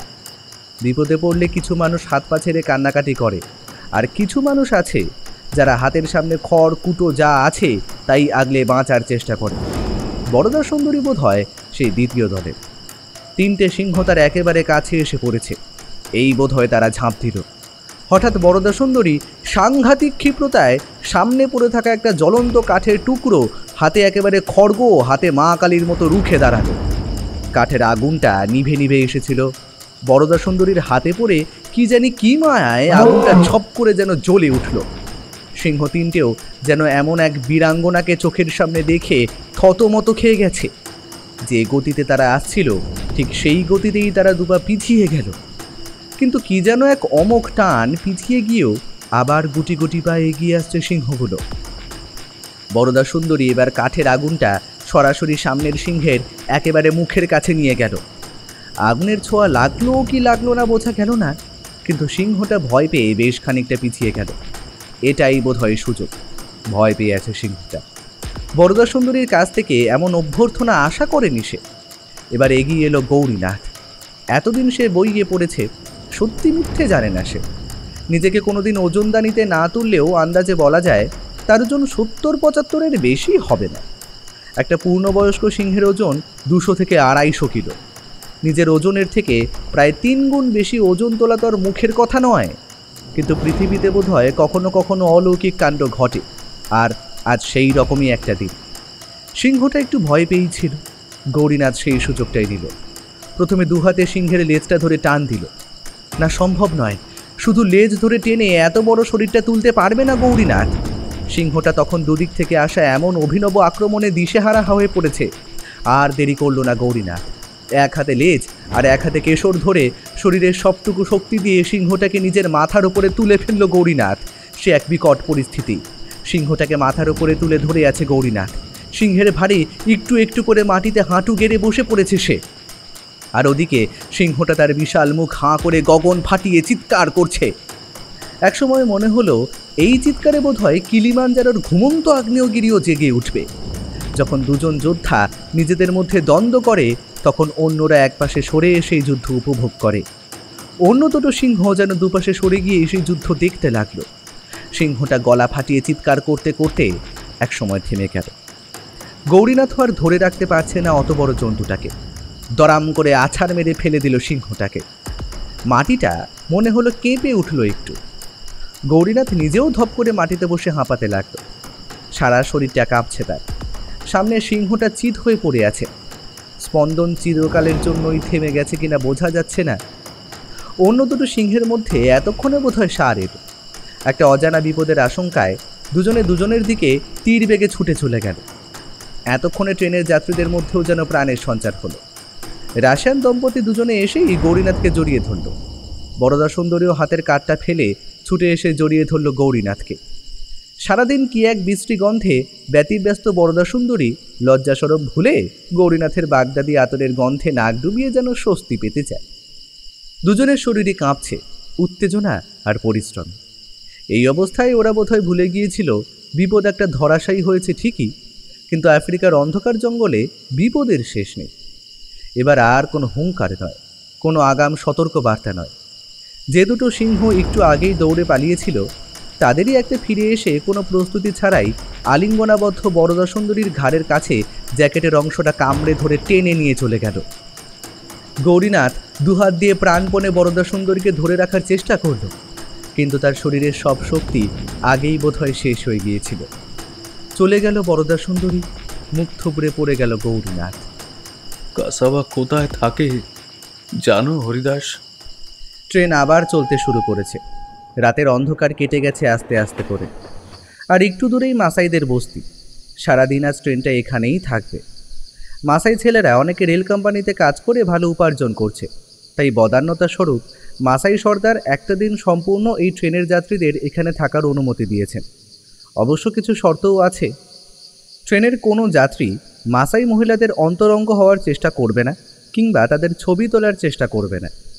ট্রেনের কোনো যাত্রী কোনো অভদ্র আচরণ করলে সেক্ষেত্রে মাসাই সর্দার তার নিয়ম মতো সেই যাত্রীকে শাস্তি দেবে। এক্ষেত্রে ট্রেন কোম্পানির কিছু বলার থাকবে না। কাল সন্ধ্যের ওই ঘটনার পর অজ্ঞান হয়ে গিয়েছিল গৌরীনাথ। হরিদাস এবং অন্যান্যরা সকলে মিলে কখন তাকে আবার তার ঘরে এনে শুইয়ে দিয়েছে, ট্রেন আবার কখন চলতে শুরু করেছে, কিছুই সে বলতে পারে না। ভোরবেলা জ্ঞান ফেরার পর থেকে সে থম মেরে বসে রয়েছে। প্রথমেই হাউমাউ করে বরদা সুন্দরীর খোঁজ করেনি। আগে নিজে পরপর পুরো ঘটনাটা ভাবার চেষ্টা করেছে। বরদা সুন্দরী এখানে নেই, এরা কেউ তার কোনো খোঁজ করবে না। করলে আগের তিনজন মহিলার ক্ষেত্রেই করত। ডায়না তো ইউরোপবাসিনী ছিল, তার ক্ষেত্রেই করেনি। বরদা সুন্দরী নামের এক ভারতীয় মহিলার জন্য ব্রিটিশ সরকার কেন তার রাতের ঘুম নষ্ট করবে? হরিদাস এসে এসে বেশ কয়েকবার কান্নাকাটি করে গেছে। এখনও এসে এক কাপ কফি নিয়ে চোখ মুছছিল। গৌরীনাথ তার কান্নার কোনো উত্তর না দিয়ে বলল, কাসাবাকে কোথায় পাবো হরিদাস? গৌরীনাথ ঠিক কেন কাসাবার খোঁজ করছে হরিদাস সেটা বোধহয় বুঝতে পারল না। সে অবুঝের মতন বলল, এটা আপনি ঠিক কথা বলেছেন স্যার। কাসাবাকে একবার বললে হয়। উনি কত অঘটন ঘটান আমি নিজের চোখে দেখেছি স্যার। মরা মানুষকে জ্যান্ত করেছে ওই কাসাবা। আমার বৌমণিকে কি একটিবারের জন্যও ফিরিয়ে আনতে পারবে না ও? কাসাবাকে কোথায় পাবো হরিদাস? কাসাবা কোথায় থাকে কেউ জানে না। এই ভিক্টোরিয়ার ভেতরে অনেকগুলো দ্বীপ আছে, সেই দ্বীপের ভেতরে একটা পাহাড়ের ভেতরের গুহায় থাকে বলে জানি। কিন্তু কাসাবার অনুমতি ছাড়া ওই গুহায় কেউ ঢুকতে পারে না। ওখানে নাকি অনেক অপদেবতারা পাহারা দেয়। তবে উপজাতির সাথে কাসাবার অনেক যোগাযোগ আছে। এখানকার উপজাতিরা যখনই কোনো বিপদে পড়ে কাসাবা কেমন করে যেন খবর পায়, তাদের রক্ষা করতে চলে আসে কাসাবা। জঙ্গলে ঢোকার পরই কাসাবা যে চলে আসে মন্ত্র পড়া জল ছেটাতে, সেটা কি সে নিজে থেকেই আসে নাকি তাকে খবর দেওয়া হয়? নিজে থেকেই আসে। প্রথম যখন এখানে ট্রেন চালানোর কথা হয়েছিল তখন এখানকার আদিবাসীরা অনেক ঝামেলা করেছিল। রাতের বেলায় জঙ্গলের দেবী ঘুমায়, ট্রেন চালিয়ে তার ঘুম ভাঙানো যাবে না এইসব। তখন কাসাবা নিজেই এসে এই ট্রেন কোম্পানির বড় বড় বাবুদের সাথে কথা বলে যে এই ট্রেনের ওপর সে নাকি জল পড়া দিয়ে দেবে, যাতে ট্রেনের গা দিয়ে ওই জন্তুর গন্ধ বের হয়। জঙ্গলের দেবী নাকি বুঝতে পারবেন না এটা জন্তু নাকি অন্য কোনো জিনিস। ব্যাপারটা সাহেবদের কাছে খুব হাস্যকর লেগেছিল, কিন্তু ওরা তবু স্বীকার করে নিয়েছিল। তার কারণ কাসাবা সাহেবদের সাথে থাকলে উপজাতিরা কোনো গন্ডগোল করবে না। তারপর থেকে ট্রেন জঙ্গলে ঢুকলেই কাসাবা নিজেই চলে আসে। ট্রেনটা আস্তে আস্তে চলতে চলতে থেমে গেল। এটা মাসাইদের বস্তি, এখানে ট্রেন অনেকক্ষণ থাকবে। হরিদাস বলল, আপনি আসুন, নিচে বসবেন, হয়তো একটু ভালো লাগবে। হরিদাস চলে যাচ্ছিল, পেছন থেকে ডাকলো গৌরীনাথ। মাইনের কোনো খবর পেলে হরিদাস? না স্যার। হরিদাস যেন একটু নতুন করে চিন্তায় পড়ল। সাহেব যে কোথায় গেল কিছুই তো বুঝতে পারলাম না। কালকের রাতের অভিজ্ঞতা হয়তো একটু একটু করে ভুলতে চেষ্টা করছে ট্রেনের অন্যান্য অভিযাত্রীরা। এই পৃথিবীতে মানুষ নিজের আপনজনের মৃত্যুশোক ভুলে যায় 10 দিনের মাথায়, আর এ তো কয়েক ঘন্টার সহযাত্রী। এমনিতেই গৌরীনাথ যতই কাঁড়ি কাঁড়ি পয়সা খরচ করে এখানে আসুক না কেন, সাহেবদের কাছে সে তো একটা ব্ল্যাকি নেটিভ ছাড়া আর কিছু নয়। যে দেখে গৌরীনাথকে সেই এগিয়ে এসে দুঃখ প্রকাশ করে যায়। গৌরীনাথ কোনো উত্তর দেয় না, সে চুপ করে একটা পাথরের উপরে বসে আছে। বেশ কিছুক্ষণ কেটে গেছে।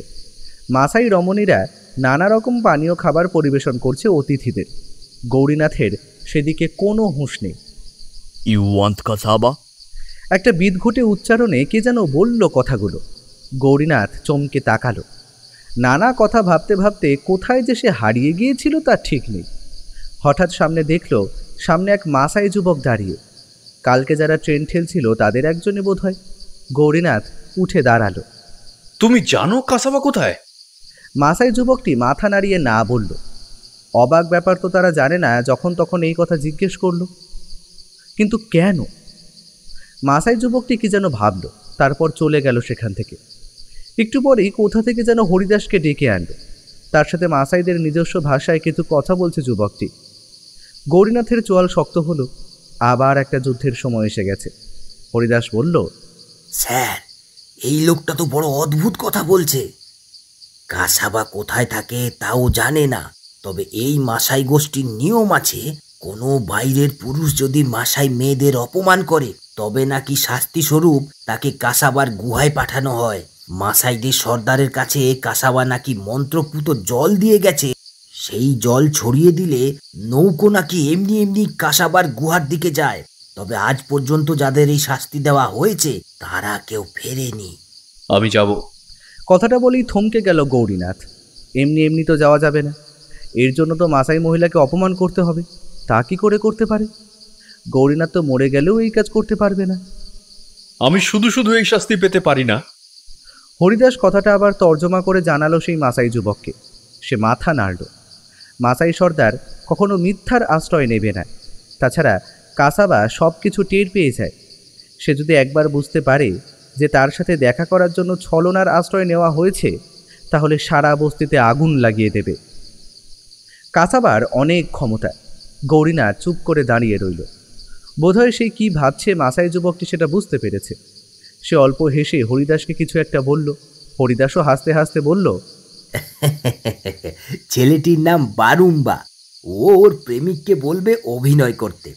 আপনি শুধু মেয়েটার পাশে যাবেন স্যার, তাহলেই মেয়েটি সর্দারকে গিয়ে বলবে আপনি ওকে অপমান করেছেন। গৌরীনাথ নিজের ডান হাতের মুঠি দিয়ে নিজের থুতনিতে দুবার ঘষে দিল। এছাড়া কোনো উপায় নেই। যেভাবে হোক কাসাবার কাছে পৌঁছতেই হবে। রাজি হয়ে গেল গৌরীনাথ। বারুম্বা চলে গেল একটু দূরে। একটি মেয়ের সাথে তুমুল ঝগড়া লেগে গেছে। ঝগড়া যেন একটু বাদে হাতাহাতির পর্যায়ে পৌঁছে গেল। গৌরীনাথ অবাক হয়ে হরিদাসের দিকে তাকালো। সেও বোধ হয় কিছুই বুঝতে পারেনি। দাঁড়ান, আমি দেখে আসি। একটু পরেই এসে হরিদাস হেসে কুটোপাটি। স্যার, স্যার ছেলেটা ওকে বলেছিল আপনি ওর শুধু হাতটা ধরবেন আর মেয়েটা চিৎকার করতে করতে সর্দারের কাছে যাবে। মেয়েটা বলছে আপনি ওর হাত ধরলে নাকি ও আপনাকে বিয়েই করে নেবে। ওভাবে খালি হাতে সিংহ শিকার করার দম নাকি বারুম্বার নেই। অতগুলো মাসাই ছেলেদের সামনে থেকে সিংহ বৌরানীকে তুলে নিয়ে গেল, আর এরা নাকি আবার সাহসের দম দেখায়। সেটা বলো না হরিদাস, ওদের তো সবটাই দেখতে হয় নাকি? অতজন যাত্রী আছে, হঠাৎ আক্রমণ করলে, গুলি চালালে অন্য যে কেউ আহত হতে পারে। ওরা ওদের সাধ্যমতো করেছে, কিন্তু এখন বারংবার প্রেমিকা রাজি না হলে আমার তো হাতে হেরিকেন হয়ে যাবে। হরিদাস প্লিজ একটিবার যাও না, দেখো না যদি কিছু হয়। বেশ অনেকক্ষণের তদিরের পর মেয়েটি রাজি হলো। একটা ফাঁকা জায়গায় গৌরীনাথ কাঁপা কাঁপা হাতে মেয়েটির হাত ধরল। মেয়েটি অমনি পাকা অভিনেত্রীর মতো চিৎকার করে সারা বস্তি মাথায় তুলে নিল। সঙ্গে যোগ দিল বারুম্বা। মাসাই সর্দার অবশ্য প্রথমটা একটু দোনামোনা করছিল, কাল রাতের ঘটনা তো সবাই জানে, লোকটার বউকে সিংহ তুলে নিয়ে গিয়েছে, তাই হয়তো আবেগের বশে এই কাজটা করে ফেলেছে। প্রথমবারের দোষ হিসেবে মাপ করাই যায়, কিন্তু বারুম্বা আর তার প্রেমিকা এমন হই হই লাগালো যে শেষ পর্যন্ত মাসাই সর্দার রাজি হয়ে গেল গৌরীনাথকে কাসাবার মন্ত্র পড়া নৌকায় বসাতে। সন্ধে হয়েছে, ভিক্টোরিয়া লেকের দ্বীপগুলোতে আবার মশাল জ্বলতে শুরু করেছে। গৌরীনাথকে একটা ছোট ভেলায় চড়িয়ে দেওয়া হলো। নৌকোর চারধারে একটা জল ছিটিয়ে দেওয়া হলো। আকারে ইঙ্গিতে মাসাই সর্দার বুঝিয়ে দিল, চলতে থাক এই নৌকা তোমাকে নিয়ে যাবে কাসাবার গুহার দিকে, তারপর তিনিই তোমার এই অপরাধের শাস্তি বিধান করবে। জলটা ছিটিয়ে দিতেই একটা যেন বিকট গন্ধ এসে নাগলো নাকে। ঘেন্নায় নাক কুচকে গেল গৌরীনাথের। সন্ধ্যের অন্ধকার গাঢ় হয়েছে। হিসেব মতো 24 ঘন্টা পার হতে চলেছে কালকের ঘটনার সাথে। 24 ঘন্টা বরদা সুন্দরী নেই। হঠাৎ মনে হলো ভেলাটা যেন একটু নড়ে উঠল। গৌরীনাথ তাড়াতাড়ি হালটা শক্ত করে ধরে বসল। শাস্তি পেতে যাচ্ছে বলে তার কাছে কোনো অস্ত্র নেই। অপরাধীর হাতে অস্ত্র থাকে না, এখন এই হালটাই একমাত্র অস্ত্র। গৌরীনাথ হালটা প্রায় মাথার ওপর তুলে প্রস্তুত হয়ে থাকলেও কেউ জলের নিচ থেকে নৌকোয় ওঠার চেষ্টা করলেই হালটা বসিয়ে দেবে তার মাথায়। একটু বাদেই ভেলাটাকে কাঁপিয়ে দুলিয়ে তার উপরে চড়ে বসলো বারুম্বার হরিদাস। এ কি, তোমরা কোত্থেকে এলে? মাথা খারাপ নাকি? আপনাকে কাসাবার গুহায় একলা ছেড়ে দেব? অবশ্য বারুম্বা না থাকলে এই রাতের অন্ধকারে ভিক্টোরিয়া লেকে নামার সাহস থাকতো না। ধুর, এটার কোনো মানে হয়? আমি নিজে বিপদের রাজি আছি, তার সাথে আবার তোমরাও যোগ দিলে, কোনো মানে আছে নাকি?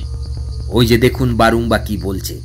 কাসাবার গুহায় পৌঁছানোর জন্য ওর প্রেমিকাকে দিয়ে নাটক করিয়েছে। এখন ওর প্রেমিকা যদি জানতে পারে এই বিপদের মধ্যে আপনাকে একা ছেড়ে দিয়েছে, তাহলে মেয়েটা আর ওকে বিয়ে করবে না। এদের কার্যকলাপ দেখে আর কথা শুনে এই অবস্থাতেও গৌরীনাথ না হেসে থাকতে পারল না। কিন্তু একটা প্রশ্ন অনেকক্ষণ ধরে গৌরীনাথের মনে খচখচ করছিল, তাই না জিজ্ঞেস করে পারল না। আচ্ছা বারুম্বা, একটা কথা বলো তো, তোমরা তো শুনেছি স্বাধীনতা পছন্দ করো, ইংরেজ সরকারের অধীনতা তোমরা স্বীকার করো না, বনের রাজা সিংহকে তোমরা ভয় করো না, তাহলে এই কাসাবাকে তোমরা এত মেনে চলো কেন?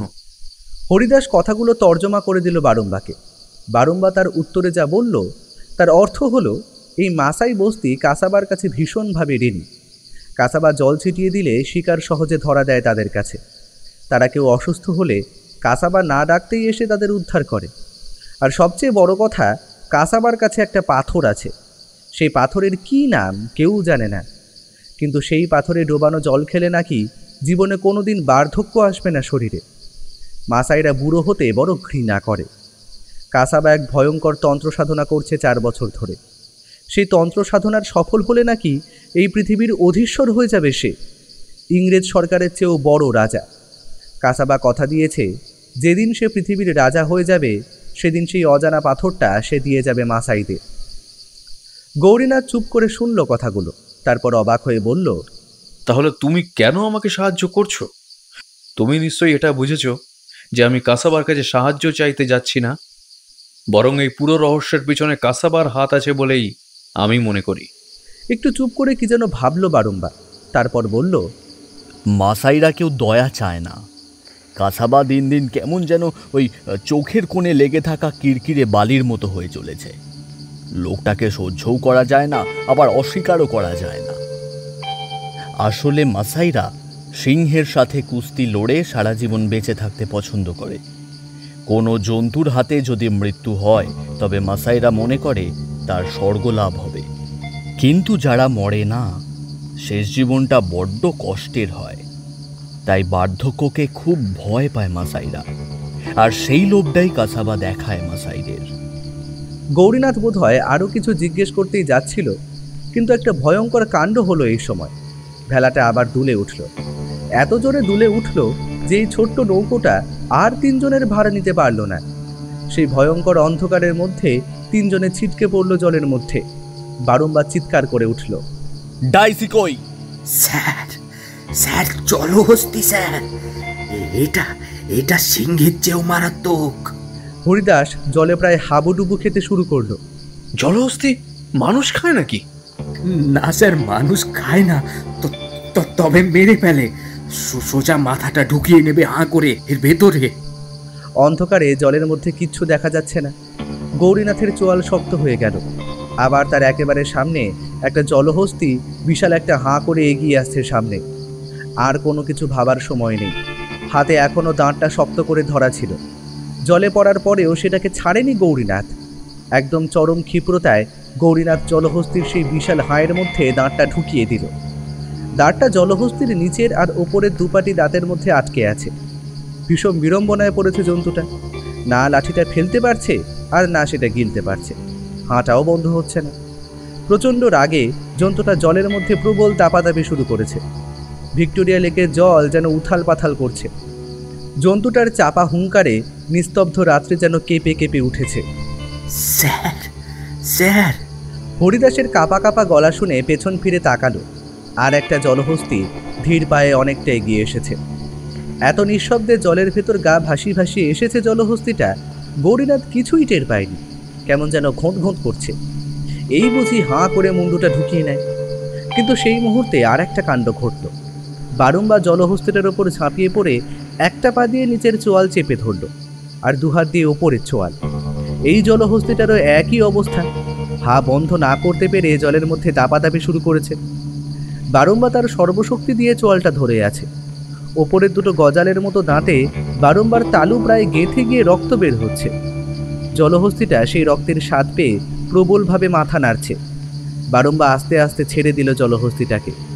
সে প্রবল বিতৃষ্ণায় মাথা নাড়তে নাড়তে জলে ডুব দিল। অন্য জলহস্তিটাও 2 চোয়ালের প্রচণ্ড চাপে ভেঙে ফেলেছে লাঠিটা। তবে এক্ষুনি আর আক্রমণের ইচ্ছে বা ক্ষমতা নেই। তবে যাওয়ার আগে আসল কাজটা করে দিল সে। মাথা দিয়ে গোঁত্তা মেরে ভেঙে দিল নৌকোটাকে। ভিক্টোরিয়ার জল অনেকক্ষণ পরে শান্ত হলো। চারিদিকটা আবার থমথমে মুখ নিয়ে তাকিয়ে আছে যেন। পায়ের তলায় ছোট ছোট মাছ আঁকি বুকি কেটে চলেছে। জলহস্তিটা হঠাৎ এভাবে চলে গেল কেন? ওদের রক্তের স্বাদ পছন্দ নয়, ঘেন্না করে ওরা। আমার হাতে রক্তের স্বাদ পেয়ে চলে গেল। গৌরীনাথ দেখলো বারংবার হাত দুটো প্রায় ফুটো হয়ে গেছে। গল গল করে রক্ত বের হচ্ছে সেখান থেকে। এই রকম তো হতেই থাকে। এরপর কি করবে সেটা ভাবো।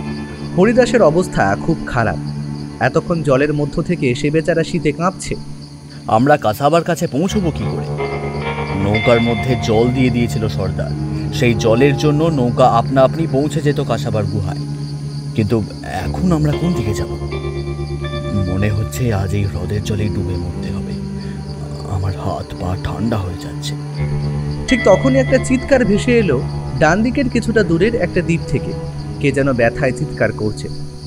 গৌরীনাথের কি যেন মনে হলো, সেদিকেই যেতে শুরু করলো সে। ভরা কোটালের সময় গঙ্গা সাঁতরানোর অভ্যেস আছে তার। ভিক্টোরিয়া লেকের রাতের শান্ত জল কি করবে তার? তবে এখানে অনেক জলজ জীব, প্রায় তারা ছুঁয়ে ছুঁয়ে যাচ্ছে। একটা কি যেন পিচ্ছিল মাছ পিঠের ওপর দিয়ে চলে গেল। অদ্ভুত শক্তি বারংবার হরিদাসকে প্রায় কাঁধে করে নিয়ে সাঁতার কাটছে। কিছুটা পরিশ্রমে আর বেশিরভাগটাই ভয়ে সে বেশ কাবু হয়ে গেছে। দ্বীপের মাঝখানে একটা বেশ বড় পাহাড়, সেখান থেকেই আসছে আওয়াজটা। পাহাড়টার সামনে গিয়ে হাঁপাতে লাগলো গৌরীনাথ। কাল রাতের পরিশ্রমেই সে প্রায় অর্ধেক হয়ে গেছে, তার ওপর আজ আবার জলহস্তি। আর এতটা রাস্তা সাঁতরে আসা, এরপর বোধহয় পাহাড়ে ওঠা সম্ভব নয়। পাহাড়ের নিচে মাটিতেই বসে পড়ল গৌরীনাথ, কিন্তু ঠিক তখনই ওপর থেকে ভেসে এলো একটা কাতর চিৎকার। কে যেন প্রাণটা বেরিয়ে যাওয়ার আগে শেষ চিৎকার করছে। গৌরীনাথ উঠতে লাগলো পাহাড়ের উপরে। যত উপরে উঠছে ততই যেন চিৎকারটা ভেসে আসছে আরও বেশি করে। কোনো মতে হাঁপাতে হাঁপাতে শেষ মুহূর্তে প্রায় দুহাতে ভর দিয়ে হামাগুড়ি দিয়ে ওপরে উঠে এলো। সামনে একটা মস্ত গুহা হাঁ করে তাকিয়ে আছে। গুহার দুদিকে দুটো মশাল গোঁজা, আর গুহার ঠিক সামনে একটা লোককে বেঁধে রাখা হয়েছে। বিষাক্ত কাঁটার তার দিয়ে লোকটাকে আগা পাঁচতলা দিয়ে পিছমোড়া করে বাঁধা। শরীর দিয়ে চুইয়ে চুইয়ে রক্ত পড়ছে। সেই রক্তের স্বাদ পেয়ে বিষাক্ত পোকার দল সেই ক্ষতগুলোকে কুড়ে কুড়ে খাচ্ছে। গৌরীনাথ! গৌরীনাথ এতক্ষণ ধরে চিনতে পারেনি লোকটাকে, এখন গলার স্বর শুনে চিনতে পারল। যে লোকটাকে বেঁধে রাখা হয়েছে সে আর কেউ নয়, সিলভারমাইন। কাসাবা! কাসাবা, ওই লোকটা কোনো সামান নয়। ও শয়তানের পুজো করে, এক চোখো এক শয়তানের। আমি ধরে ফেলেছিলাম। তোমার স্ত্রী বলছিল না একটা গন্ধ? ডায়ানাও সিংহ তুলে নিয়ে যাওয়ার আগে একটা স্মেলের কথা বলতো আমাকে, অন্যরা কেউ বুঝতে পারে না। ওই লোকটা একটা গন্ধ ছড়ায়, যে গন্ধ সিংহকে অ্যাট্রাক্ট করে। তাই দলের আর কাউকে নয়, শুধু যাকে কাসাবা চায় তাকে নিয়ে যায়। সেটা আমিও বোধহয় কিছুটা বুঝতে পেরেছি। মাসাইদের বস্তিতে রুটি এসেছে, নৌকার গায়ে জল ছিটিয়ে দিলে সেটা নাকি এমনি এমনি কাসাবার গুহায় নিয়ে আসবে। আসলে নৌকাটা কাসাবার গুহার দিকে নয়, যেখানে জলহস্তি আছে সেই জায়গায় নিয়ে যাবে। এমন একটা গন্ধ যেটা জলহস্তিদের আকর্ষণ করে। লোকটার কাছে বিভিন্ন জন্তু জানোয়ারদের আকৃষ্ট করার মতো গন্ধ আছে। সেই গন্ধই বিলিয়ে বেড়ায় বিভিন্ন উপজাতিদের বস্তিতে, যাতে ওরা সহজে শিকার পায়। ওদের হাতে রাখার জন্য এই চাল। গৌরীনাথ এগিয়ে এসে কাঁটা তারটা খোলার চেষ্টা করল, কিন্তু সেটা অদ্ভুতভাবে মাইনের গায়ের সাথে প্রায় গেঁথে আছে। তারা খুলতে গিয়ে গৌরীনাথ আর মাইন দুজনেই ব্যথা পেল। মাইন বলল, ছেড়ে দাও, আমার মৃত্যু এসে গিয়েছে। আজ সকালের মাথার ওপর দুটো শকুন উড়ছিল। আজ রাতটা শেষ হলে ওরা আরও নিচে নেমে আসবে। ট্রেনের লোকেদের মধ্যে একজন ব্ল্যাক শিপ আছে। আমি যে গন্ধের ব্যাপারটা বুঝিয়ে গিয়েছিলাম সে ধরে ফেলেছিল, তাই আমাদের এখানে বন্দি করিয়ে পাঠিয়ে দেয়। কোথাও একটা ইংরেজি জার্নালে পড়েছিলাম পশু পাখিদের এই গন্ধকে বলা হয় ফেরোমন, যার জন্য এরা আকৃষ্ট হয়। সেই জন্যই তো তখন আমাকে টেলিগ্রামের নাম করে তোমার কাছ থেকে সরিয়ে দিয়েছিল। কিন্তু আমি এটা বুঝতে পারছি না, শুধু ডায়ানা বা বরদা সুন্দরীই কেন? ওখানে তো অন্য মহিলাও ছিল। সেটাও জানিয়েছি। কাসাবাই মৃত্যুর আগে আমার শেষ জিজ্ঞাসার উত্তর দেওয়ার জন্য বলেছে ওর শয়তানের দেবতা নাকি যে মহিলাদের গলায় তিল আছে তাদের পছন্দ করে। ডায়ানা আর তোমার স্ত্রী দুজনেরই গলায় তিল আছে, আর দুজন মহিলার গলায় তিল আছে। ওদের চারজনকেই নাকি কাল শয়তানের সামনে বলি দেবে, তাহলেই নাকি ওর পুজো সাকসেস পাবে, আর ও নাকি এই হোল ওয়ার্ল্ডের কিং হবে। তোমরা তো অনেক কিছুই জেনে গেছো। একটা বিশ্রী খ্যারখ্যালে গলা শোনা গেল গুহার ভেতর থেকে। এরপর মানুষটাকেও দেখা গেল। কাসাবা আসছে। অজস্র পুঁথির মালায় ঢাকা একটা বিশাল মাথা, মাথায় একটাও চুল নেই। দুহাতের কবজিতেও নানান পুঁথি আর শেকড় বাকড়ের মালা। জানো তো, আমার শয়তানি মানুষকে জ্ঞান বৃক্ষের ফল খাইয়েছিল। তোমাদের গড ঈশ্বর আবার বেশি জানা পছন্দ করে না, তাই স্বর্গ থেকে এই পৃথিবীতে নির্বাসিত করেছে মানুষকে। আমিও পছন্দ করি না। আমি এই পৃথিবীর নেক্সট গড হতে চলেছি। এক নাগারে কথাগুলো বলে একটু থামলো কাসাবা। গৌরীনাথের চোয়াল আবার শক্ত হয়ে উঠেছে। সে আস্তে আস্তে উঠে দাঁড়ালো। এবারে হেসে উঠল কাসাবা। তুমি অবাক হচ্ছ না? আমি বাংলা বলছি দেখে? আমি সব ভাষা জানি। আমি তো নেক্সট গড। গড তো সব জানে, তাই না? আমি কারো দিকে কয়েক মুহূর্ত তাকিয়ে থাকলেই সে যা যা জানে সব শিখে নিতে পারি, ভাষা থেকে শুরু করে এভরিথিং। গৌরীনাথের পাশেই একটা ধপ করে পড়ে যাওয়ার আওয়াজ হলো। গৌরীনাথ পাশ ফিরে দেখল বারুম্বা পড়ে গেছে অজ্ঞান হয়ে। লোকটা আহত ছিল, কিন্তু তাই বলে এইভাবে পড়ে যাবে অজ্ঞান হয়ে? চিন্তা করো না, ও এখন একদিন পুরো ঘুমোবে। এখানে যাতে তুমি শুধু একা আমার সঙ্গে দেখা করতে পারো, তাই এই ব্যবস্থা করিয়েছি। লোকটাকে একটা আফ্রিকান বুনো ফুলের গন্ধ শুকিয়ে অজ্ঞান করে দিয়েছি। আর যদি জিজ্ঞাসা করতে চাও কে এই কাজটা করেছে, তাহলে তোমার জানার জন্য বলি, ওই যে তোমার স্বজাতি হরিদাস। গৌরীনাথ থমকে গেল কিছুক্ষণের জন্য। অনেক কিছুই চিন্তা করেছিল সে, কিন্তু হরিদাস যে এ কাজ করতে পারে সেটা ভাবতে পারেনি। হরিদাস প্রায় ঝাঁপিয়ে পড়ে গেল কাসাবার পায়ের কাছে। জয় গুরুদেবের জয়। গুরুদেব, আমি সাহেব আর ওই মাথা মোটা বাঙালি দুজনকে আপনার চরণে এনে ফেলে দিয়েছি। ওই বুড়ো না হওয়ার পাথরটা কিন্তু আমার চাই।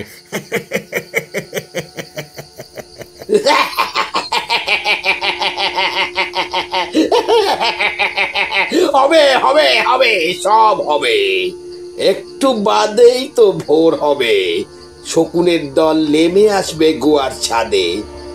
আজ একসাথে ওরা 3টে মানুষের মৃতদেহ পাবে, এই সাহেব, ওই বাঙালি আর এই মাসাই। ওরে শকুনের দল, একসাথে এত ভুড়িভস্ত কখনো কাশনি তোরা। আর তারপরেই আমি শয়তানের চরণে বলি দেব 4টে গলায় তিলওয়ালা মহিলার। আমি হব নেক্সট গড। কিন্তু তার আগে একটা কাজ আছে। কাসাবা এগিয়ে এলো গৌরীনাথের দিকে। তোমাকে আমার খুব পছন্দ হয়েছে। তুমি তো ভীষণ সাহসের কাজ করেছো। একদিন সিংহের সাথে লড়লে, একদিন জলহস্তির সাথে, তারপরেও বেঁচে আছো। শয়তান বোধহয় তোমাকে আমার হাতে মারবে বলে ভেবে রেখেছেন। তোমার মতো মানুষদের সাথে লড়ে তাদের হারিয়ে টিপে মেরে ফেলতে আমার ভীষণ ভালো লাগে। তার আগে আমাকে একটা কথা বলো। আমি তো শুনেছি বাংলাদেশে একটা লোক 10টা বিয়ে করে। বউরা কোথায় থাকে, কি খায়, তার খেয়ালও রাখে না। আর তুমি তোমার বউয়ের জন্য কাসাবার গুহা অব্দি চলে এলে। শয়তানদের জ্ঞান একটু সীমিত, সবটা ওরা জানতে পারে না। জানতে পারলে তুমি হয়তো জানতে, বাংলাদেশে 10-20টা বিয়ে করা বর যেমন আছে, তেমন 1-8টা গৌরীনাথ তো আছে। নিজেটা কি মনে করো তুমি? ভীষণ শক্তিশালী? হ্যাঁ, পারবে তুমি কাসাবার সাথে লড়তে যাও? তোমায় দয়া করলো কাসাবা। বেঁচে যাওয়ার এবং তোমার স্ত্রীকে ফেরত পাওয়ার একটা মাত্র সুযোগ তোমার কাছে আছে। কাসাবাকে তরোয়াল খেলায় হারাতে হবে। আপনাকে হারাবেন? তবেই হয়েছে। হরিদাস মুখ বেঁকিয়ে বলল। গৌরীনাথের গলাটা ছেড়ে দিয়ে তাকে ধাক্কা মেরে ফেলে দিল কাসাবা। তারপর একটা তরোয়াল ছুড়ে দিল তার দিকে। গৌরীনাথ তরোয়ালটা মাটিতে পড়ার আগেই ধরে নিল। কাসাবা আর কোনো ভনিতা ছাড়াই ঝাঁপিয়ে পড়ল তরোয়াল হাতে গৌরীনাথের ওপর। গৌরীনাথ পরিশ্রান্ত, তাই তার হাত খানিকটা শিথিল। আক্রমণের চেয়ে রক্ষণের ভঙ্গি বেশি, কিন্তু কাসাবা প্রথম থেকেই আক্রমণাত্মক। তরোয়ালের খোঁচায় গৌরীনাথের হাতের 2 জায়গায় বেশ গভীর ক্ষত হয়ে গেল, কিন্তু তাই বলে গৌরীনাথ কম যায় না। নিজেকে একটু সামলে নিয়ে 2টো এমন প্যাচ দিল যে কাসাবা তাতেই ঘায়েল হয়ে গেল। একটু বাদেই কাসাবার হাত থেকে তরোয়াল ছিটকে পড়ল। গৌরীনাথ অমনি তরোয়ালটা চেপে ধরল কাসাবার গলার নলি লক্ষ্য করে। কাসাবা হাত জোর করে মাটিতে হাঁটু গেড়ে বসে পড়ল।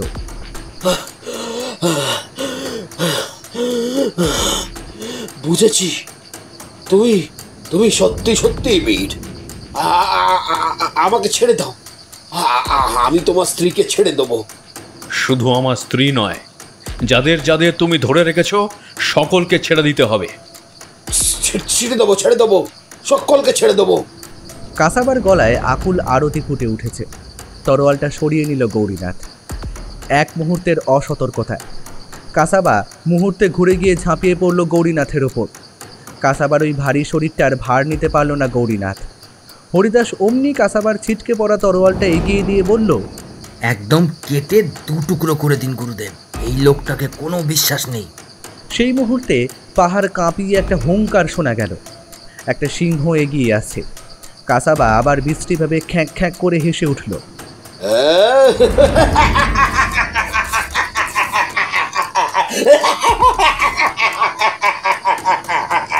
এসে গেছিস রক্তের গন্ধে পে তুই, কাসাবার পোষা কুত্তা। বেশ ঠিক আছে, এটাকে তুই মেরে সাবার কর। কাল এই লোকটা তোর বন্ধুকে মেরেছিল, তার বদলা নিবি না তুই? নে, মেরে সাবার কর। কাসাবা উঠে দাঁড়ালো গৌরীনাথের উপর থেকে।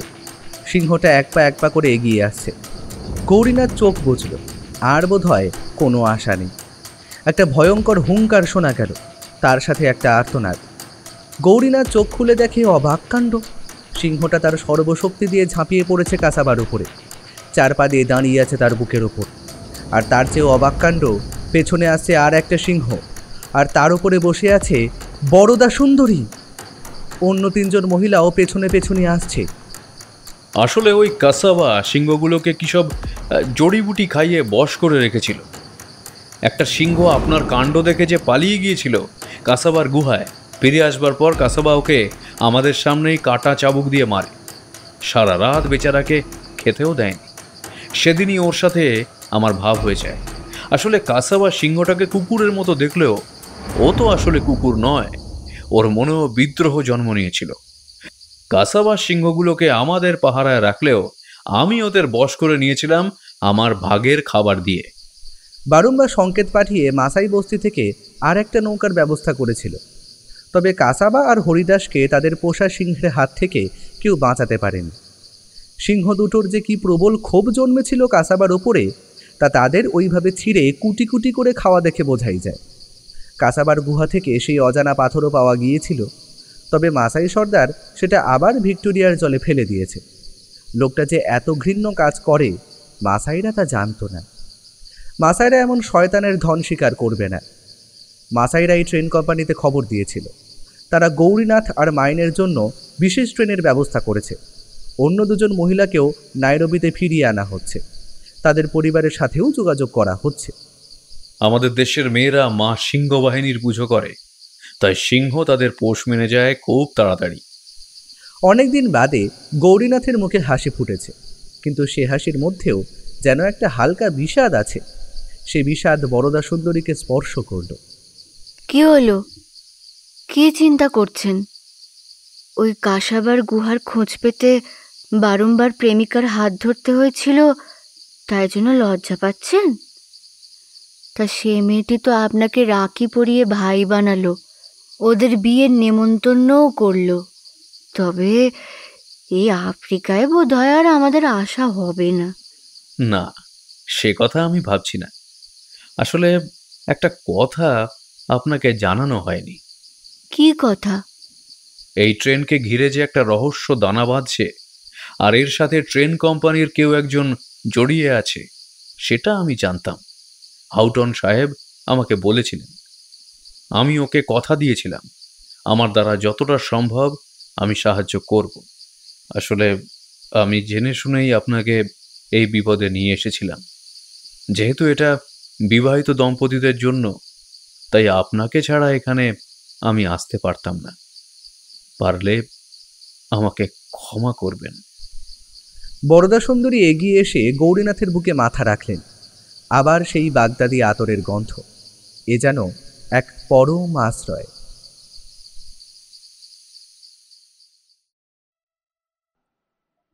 শুনছিলেন লেখিকা দেবশ্রী ভট্টাচার্যের কলমে কাসাবার গুম্ফা। সম্পাদনা, ডিরেকশন এবং ভিডিওর ভিজুয়াল এফেক্টসে প্রায়ণ গোস্বামী। বিশেষ সহযোগিতায় পার্থ মুখার্জি। শব্দ পরিকল্পনা, মিশ্রণ এবং আবহ সৃষ্টিতে সাউন্ডস্কেপ, পোস্টার ডিজাইনে কভারম্যান অভিব্রত। কেমন লাগলো আজকের গল্পটি? ভালো লাগলে অবশ্যই আমাদের সাবস্ক্রাইব করে আমাদের সাথে থাকুন এবং লাইক ও কমেন্টের মাধ্যমে আপনার মতামত জানান। এরকম গল্প যদি আরও শুনতে চান তাহলে প্লিজ আমাদের কমেন্টের মাধ্যমে জানান। দেখা হবে নতুন কোনো গল্পে। ততক্ষণের জন্য শুভরাত্রি। ভালো থাকবেন এবং সকলকে ভালো রাখবেন।